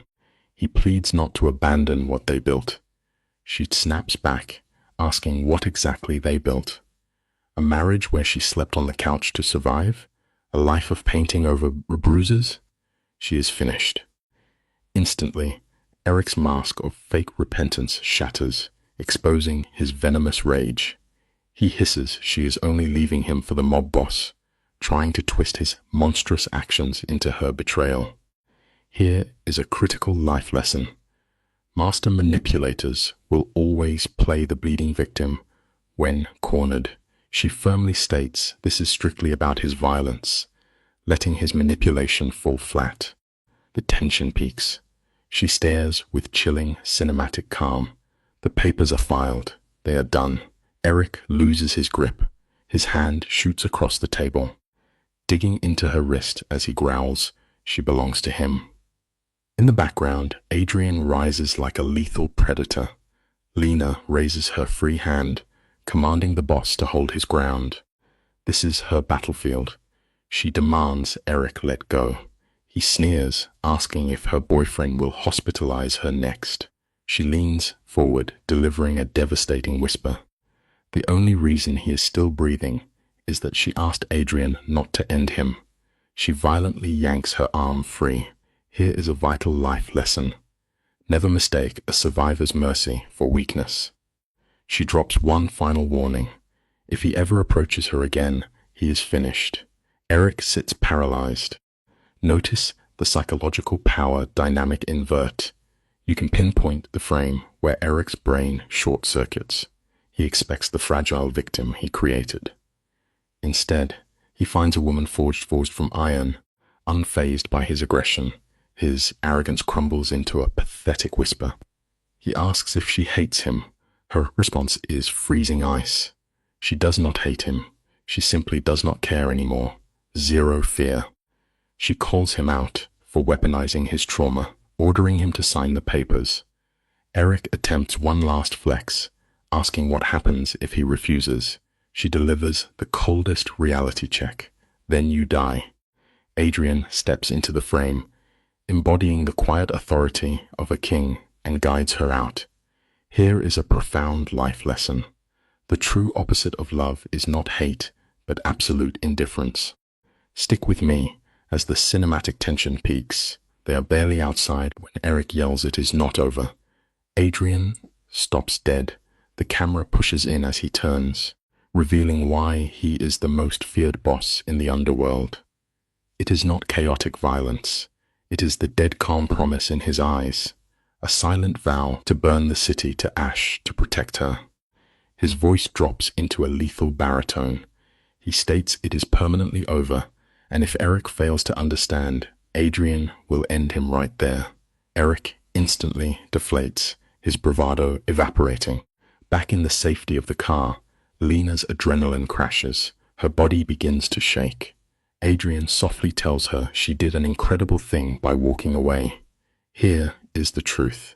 Sometimes, facing your darkest nightmare takes every ounce of bravery you have left. The car interior is perfectly still, save for the ragged rhythm of Lena drawing breath. She wraps her arms tightly around her ribs, shivering as if her bones might splinter. Then, the psychological dam gives way. 2 agonizing years of repressed terror pour out in violent sobs. Adrian immediately cuts the engine.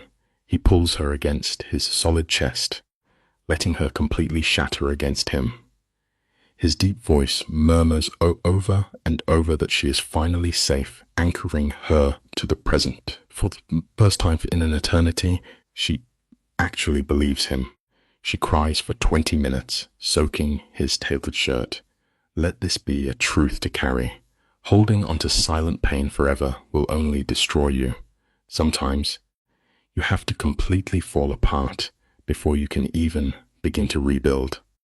Lena wipes her face, a quiet flush of shame coloring her pale cheeks. Adrian offers a crisp linen handkerchief, a small piece of order handed into her chaotic reality.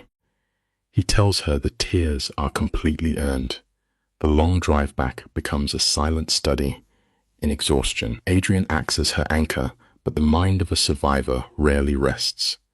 Her thoughts spiral, fixating on the cold way Eric looked at her. He saw her as stolen property, not a human being. You and I need to look closely at this trap. Toxic people will burn your entire world to ashes, only to complain that the smoke is stinging their eyes. Back at the estate, peace still feels like an illusion. Healing never begins the moment you are safe. It starts the second you accept the fire was never your fault. The absolute silence of the estate does not soothe Lena, it suffocates her. She paces the hardwood floors, driven by the restless ghosts of her memories. In the heavy shadows of his office, Adrian sits like a king burdened by a dark crown. The news he delivers lands like a physical blow. Eric has weaponized the system, filing a police report that paints himself as the terrified victim. It is a sickening inversion of reality. Lena recoils, is percuse, feeling the fragile glass of her hope shatter. Adrian leans forward, his voice turning to cold granite as he outlines their next move. You cannot negotiate with an obsession built entirely on control. The lesson here is grim but necessary. When dealing with those who seek your ruin, peace requires you to stop compromising and start preparing for the inevitable war. Lena sinks into the heavy leather chair, the suffocating weight of his violent world pressing against her chest. She barely whispers her question, asking what those next steps actually look like. Adrian sheds the gentle mask of a protector, revealing the cold architect of violence underneath. He speaks of a permanent solution. His logic is brutally simple. When an enemy escalates, the story only ends one way. He asks for a terrible grace, begging her not to despise him for the blood that might spill. Lena closes her eyes. She promises not to hate him, but begs for a bloodless path first. Protecting your inner peace often demands a harsh truth. You have to willingly step aside and let toxic people fall into the very abyss they dug with their own two hands. Desperation cracks her voice as she begs for legal remedies. Adrian turns to stare into the velvet black night beyond the window. He warns her that the system is already failing. The divorce is paralyzed. Eric has directed his lawyers to claim coercion, weaponizing the law to tether her indefinitely. The battle will drain her spirit for months, unless they pay the architect of her suffering $50,000 to disappear.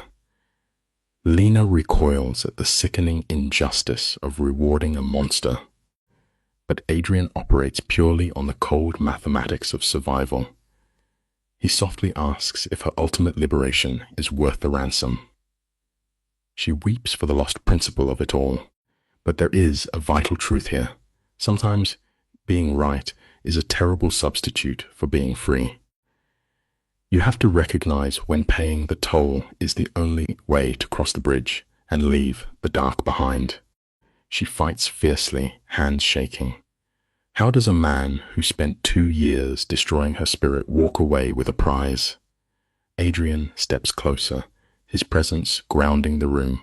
He reframes the transaction. They are not rewarding Eric. They are rendering him entirely irrelevant.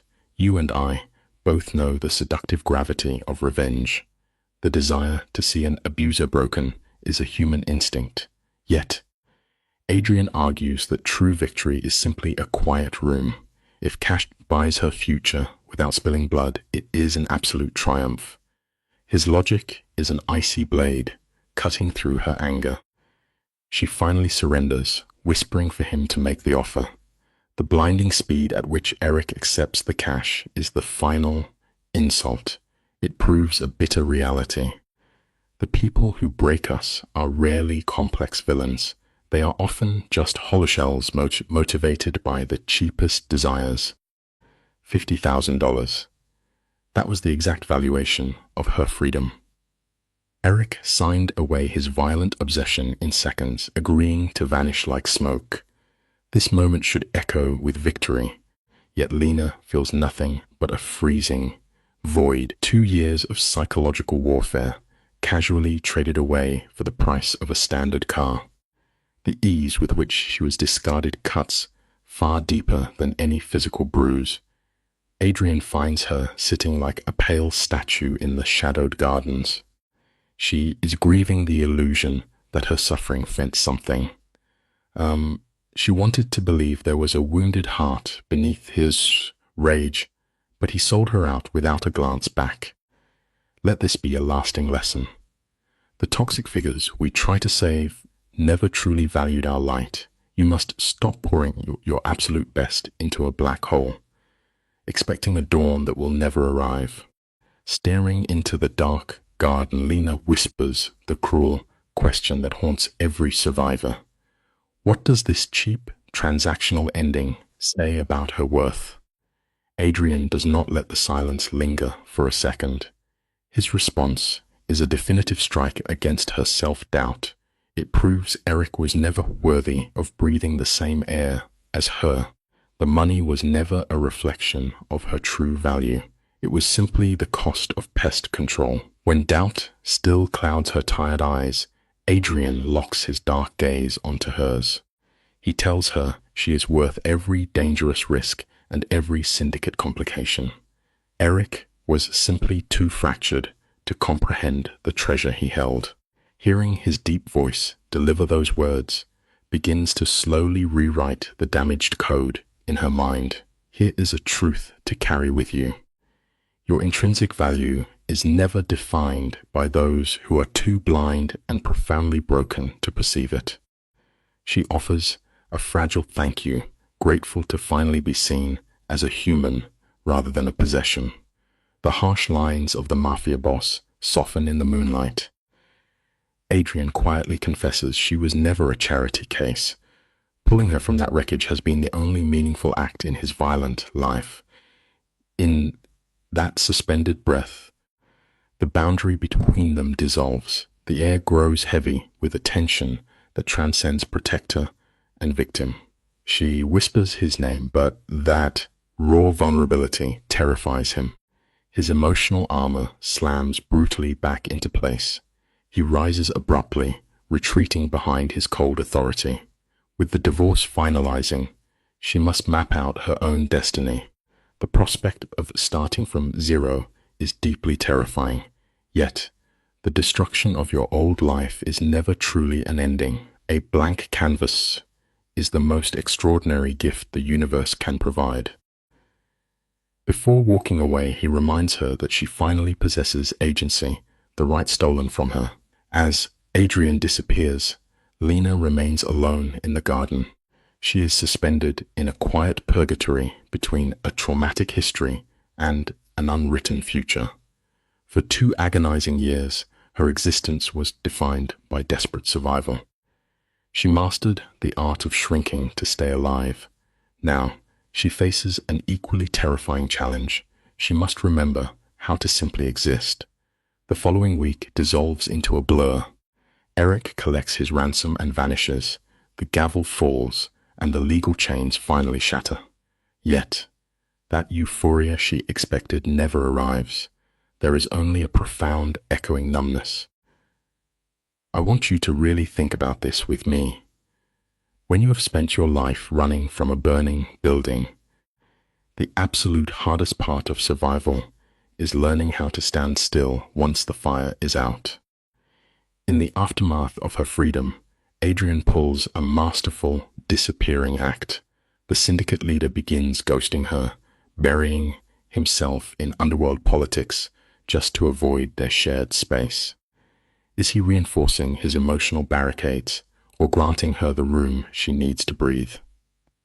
The ambiguity leaves Lena unmoored. Seeking an anchor, she returns to her old neighborhood cafe. Desperate to touch the familiar fabric of a normal life, her friend Maria embraces her with fierce loyalty. But when pressed about her grand vision for the future, Lena draws a terrifying blank.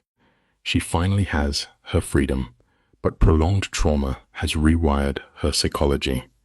Staring into her coffee cup, she confesses she has entirely forgotten the mechanics of dreaming. Recovering from absolute devastation is never a fast cinematic montage. It is a grueling process where you must relearn how to be a person from scratch. The camera pushes in on Maria, her voice a low murmur in the dim room. Reclaim your story, she urges. The ability to choose is the ultimate assertion of power.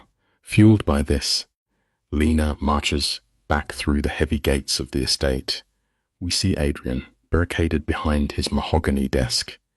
Yet the second she knocks, he drops everything.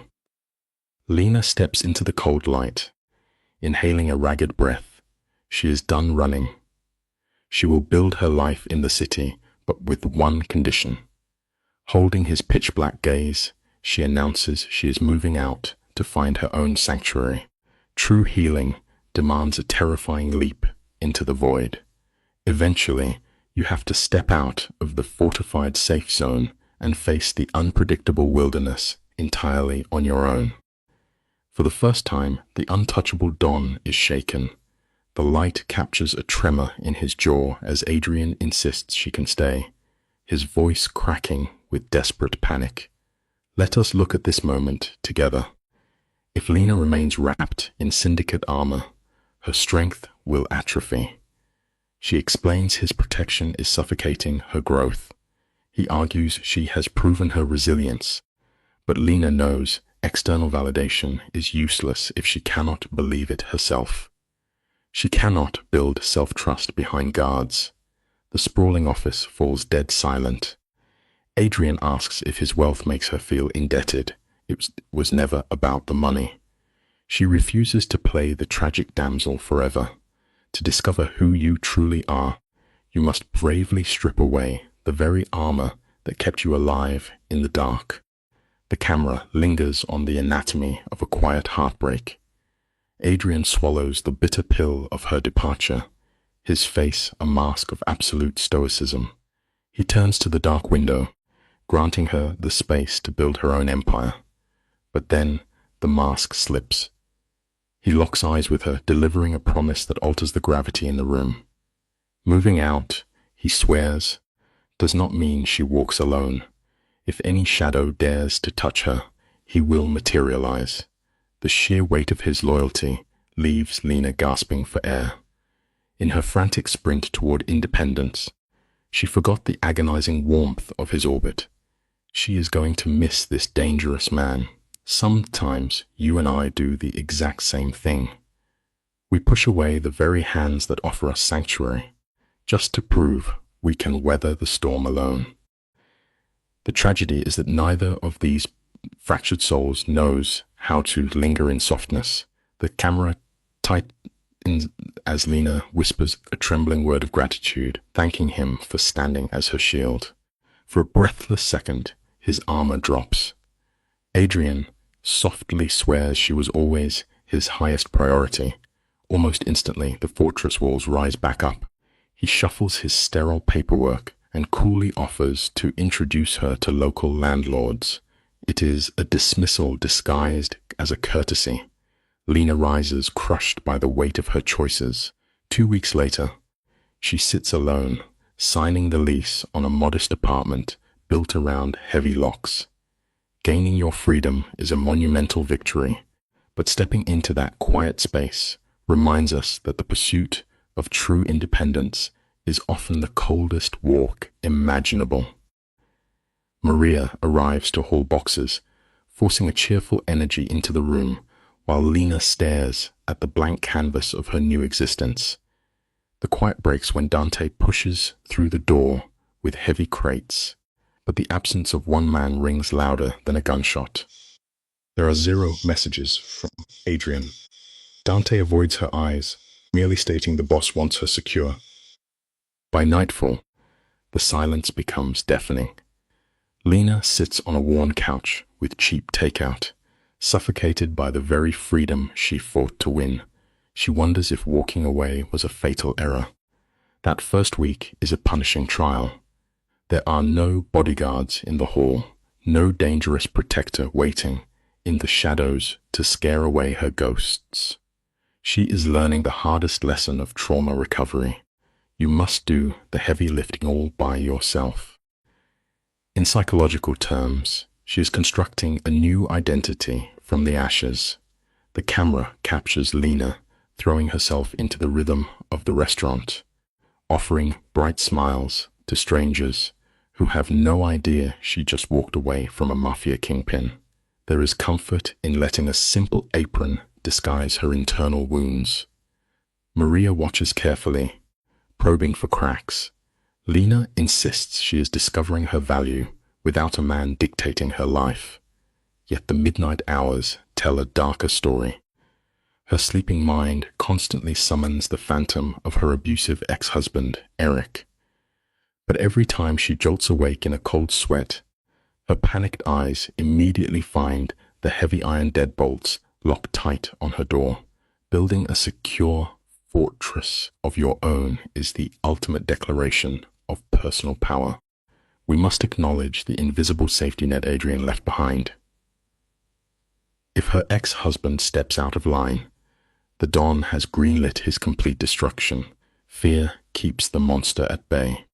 But as 3 brutal weeks crawl by, the silence from Adrian becomes its own kind of torture. Dante makes casual appearances, claiming the boss is buried in syndicate politics, yet he slips. He reveals that Adrian asks about her every single day. Lena tries to swallow the lie that this distance is necessary for healing. The reality is far more painful. She misses his quiet authority.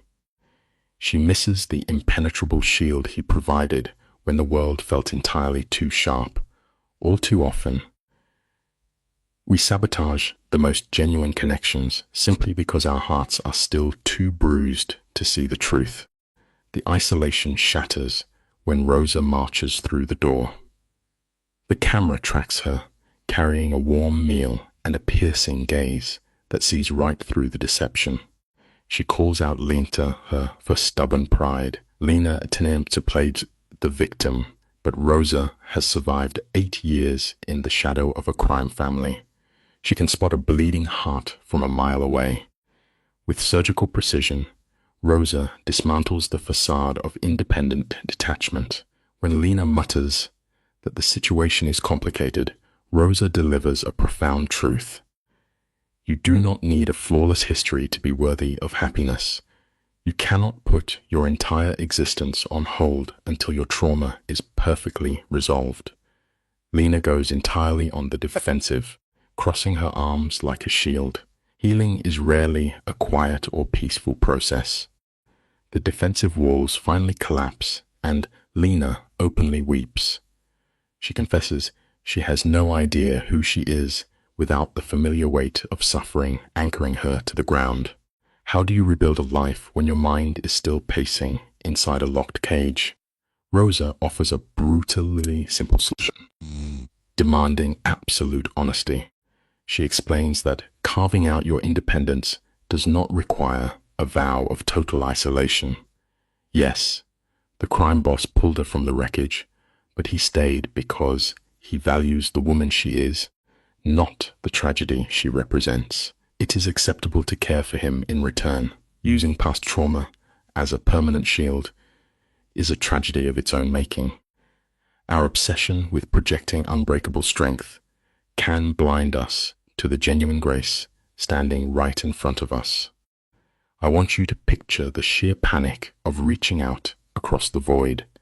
The camera focuses on Lena's trembling hands as she picks up her phone 3 times before finding the nerve to call. Adrian answers on the first ring. Throwing caution away, She invites him to her territory for dinner. The silence stretches out so long that she almost hangs up. Finally, his low voice crackles over the speaker, securing the plans. She spends the afternoon scrubbing her modest apartment, desperate to normalize their chaotic dynamic. Right on time, the underworld kingpin stands at her door, clutching a bottle of wine. He looks surprisingly vulnerable, like a dangerous wolf stepping out onto thin ice. She whispers for him to enter. Confessing your own heart is the most terrifying battle you will ever fight. They sit across from each other at her tiny kitchen table, the light painting them in soft hues. They exchange painfully ordinary conversation, both starving for normalcy. Once the wine is gone, Lena shatters the quiet illusion. Looking him directly in the eyes, she admits her failure. Adrian raises a dark eyebrow, waiting in silence. She confesses she spent the last month fighting ghosts, so obsessed with proving her independence that she forgot how to live. Stripping away her armor, she admits she misses him entirely. She misses feeling seen as a human being rather than a broken charity case. Adrian suddenly exhales sharply and cuts her off. He insists she is merely confused. True vulnerability requires stripping away your deepest defenses, and that is a terrifying exposure. The tension in the small apartment threatens to suffocate them both. The air is electric, but Lena refuses to retreat. She looks at him, her posture resolute, declaring she is ready to try. Not out of distorted gratitude, but because she admires the person she becomes when he is near. She is done running. Adrian, a man who commands the violent underworld, tries to push her back. He reminds her he is a criminal who navigates life with his fists, bringing danger to everything he touches. But Lena does not flinch. The camera pushes in as she reaches across the table, wrapping her fingers around his hand, stating that this is her choice to make. The stoic boss completely breaks licks under her touch. The bravest thing you can ever do is plant your feet, stop running, and embrace something fiercely real. Watch the subtle shift in Adrian's posture. For months, this hardened criminal viewed himself merely as the getaway driver in the burning wreckage of her life. He never dared to imagine she might look through the smoke and see a partner. Lena's voice is a fragile whisper as she reveals he was the only soul who stopped when the world turned a blind eye. He gave her an ironclad fortress without ever demanding to own her. When she tearfully labels herself a ruined thing, Adrian's jaw clenches. He fiercely cuts her off, declaring she was never broken, only bent by the unbearable weight of tragedy. He pulls her into the shadows, their first kiss heavy, silent, and desperate. Two battered survivors finding warmth in the dark. Remember this essential truth. You simply need one person brave enough to remind you that your core was never truly shattered. Here is where you and I must recognize that psychological healing is never a clean, straight line. It is a jagged, bleeding path. Lena fiercely guards her independence, yet she slowly learns to lean against Adrian's broad shoulders when the night terrors return. Reaching for a lifeline does not mean surrendering your hard-won freedom. Meanwhile, the ruthless Mafia boss begins to crack open the steel vault of his chest, exposing his own violent wounds. This is no pristine fairy tale. They clash brutally over her stubborn pride and his dark instinct to solve every minor threat with a loaded weapon. Yet, these two scarred souls interlock perfectly. A genuinely beautiful life does not mean you magically avoid the sharp, jagged edges. It simply means finding a fiercely loyal partner who will kneel down in the dark to sweep up the broken glass right beside you. The camera tracks Lena as she moves through her new reality, showing us what it truly means to rebuild from ash. She refuses to merely survive. She intends to be a blinding lighthouse for women drowning in the exact nightmare she escaped. In the shadows, Adrian quietly covers her entire tuition, proving that true independence does not require rejecting a helping hand. 1 year after fleeing her abuser's psychological prison, she walks into Adrian's sprawling estate, not as a captive, but by absolute choice. Later, standing under the bright lights of a wedding, the suffocating ghost of Eric is barely a whisper in her mind. She genuinely hopes he finds his own healing. The life lesson here is profound, true. Undeniable power is never found in bloody revenge. It is looking back at the architect of your destruction and feeling nothing but total, unshakable peace. As the terrifying shadow of her abuser dissolves, Lena faces a completely different psychological war. She must trust the solid ground beneath her feet. The cinematic lighting shifts from cold blues to warm ambers. The climax of their romance does not arrive with thunderous music, but on a mundane Tuesday. Over a simple dinner, Adrian lowers his glass, locks his dark eyes onto hers, and asks her to marry him. Lena studies the rugged lines of this dangerous kingpin who worships her and whispers yes, but the survivor in her instantly erects boundaries, ironclad legal agreements and separate accounts. Instead of anger, Adrian's chest rumbles with a deep echoing laugh, agreeing without a second thought. The takeaway is vital. You do not need to be flawless to earn a profound love, but you must always demand to step into the frame as an absolute, uncompromising equal. You and I have watched this tragic dynamic shift beautifully from a frantic rescue into a fiercely balanced partnership. Beneath the cathedral arches, Adrian whispers that she rescued herself, and he merely held the keys. Lena touches his scarred face, correcting him softly. They pulled each other from the abyss. He provided an impenetrable fortress, and she gave a violent kingpin an anchor to his humanity. Their wedding is a defiant monument against the psychological darkness they survived. From the corner, Dante raises a silent glass, acknowledging how Lena melted the glacial frost around his boss's heart. At the altar, Lena's chest fills with blinding hope. This is no longer the ragged breathing of a victim, but the steady pulse of a victor. The lesson is undeniable. No matter how suffocating the nightmare, you always hold the absolute power to rewrite your ending. Frame by frame, this is the absolute pinnacle of her character's evolution. Lena finally sees her own reflection, realizing her traumatic past was merely the heavy anvil used to forge her into unbreakable steel.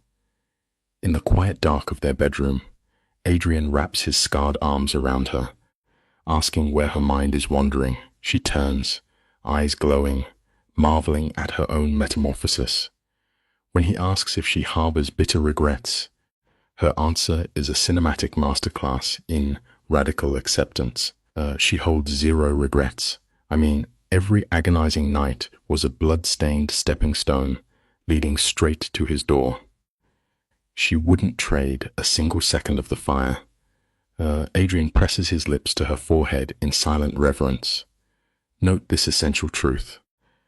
Crashing into rock bottom is often the only event that teaches you the vast difference between merely surviving and truly being alive. The camera pulls in tight on Lena's resolute face. She tells Adrian, her voice cutting through the midnight silence, that she absolutely refuses to be a passive bystander while others bleed in the dark. Adrian brushes her cheek, murmuring that she is already a blazing beacon. Her mind drifts to the terrified women currently sobbing on cold bathroom tiles, convinced the world has discarded them. She knows she cannot save everyone, but she can be the protective door Adrian was for her. 3 years after tearing her way out of hell, Lena opens a physical sanctuary, a safe haven designed for shattered souls. This brings us to a profoundly beautiful realization. The ultimate responsibility of surviving tragedy is what you choose to do next. Your deepest, ugliest scars can become the exact map that guides someone else out of the raging inferno. The sanctuary is bathed in soft, forgiving light, a quiet room where the broken can finally exhale. Behind the curtain, Adrian ruthlessly pulls strings in the underworld, funneling dark money into a network of lawyers and hidden safe houses. The door chimes, and a terrified young girl steps inside. She is covered in fresh bruises. Convinced her story is completely over, Lena doesn't offer hollow, pathetic promises. Instead, she presses a warm cup of coffee into the girl's shaking hands and holds her gaze. She delivers the brutal truth. The escape will be agonizing, but she will never have to walk through the fire alone again. Lena's mind flashes to the freezing night she blindly stepped into a mafia boss's car. The lesson is crystal clear. Sometimes, making a terrifying, blind leap of faith is the absolute only way you will ever find solid ground again. Let's take a step back and truly appreciate the cinematic brilliance of this resolution. You and I, Lena, dragged her way out of a personal hell, and instead of turning bitter, she built a fortress of compassion. The most breathtaking plot twist? It has absolutely nothing to do with revenge. Her toxic abuser is likely still rotting in his own pathetic victim complex. Lena didn't waste energy destroying him. She took her jagged trauma and forged it into a heavy shield for the vulnerable. Lying against Adrian's chest, listening to his steady heartbeat, she realizes she permanently stripped a monster of the pen he used to write her story. She softly thanks him for seeing her worth when she felt invisible. Here is the ultimate truth. The most profound victory you can ever achieve against pure evil is making absolutely sure the cycle of trauma dies with you. The camera slowly pans away from their sleeping forms, pulling back over a rain-slicked city, humming with quiet tragedies. Somewhere out there in the cold dark, another woman is staring blankly into a cracked mirror. She is tracing fresh bruises, doing that horrifying mental calculus, weighing the mortal danger of staying against the terrifying abyss of running. But when the morning breaks, she just might find the desperate courage to push open the doors of Lena's sanctuary. And Lena will be standing right there in the light, ready to extend the exact same lifeline Adrian once offered her. This is the final, beautiful lesson of our film. Surviving the darkest chapter of your life is only the prologue. The true, lasting victory is the breathtaking empire you managed to build from the ashes. Lena is done running through the shadows. She is finally, truly living.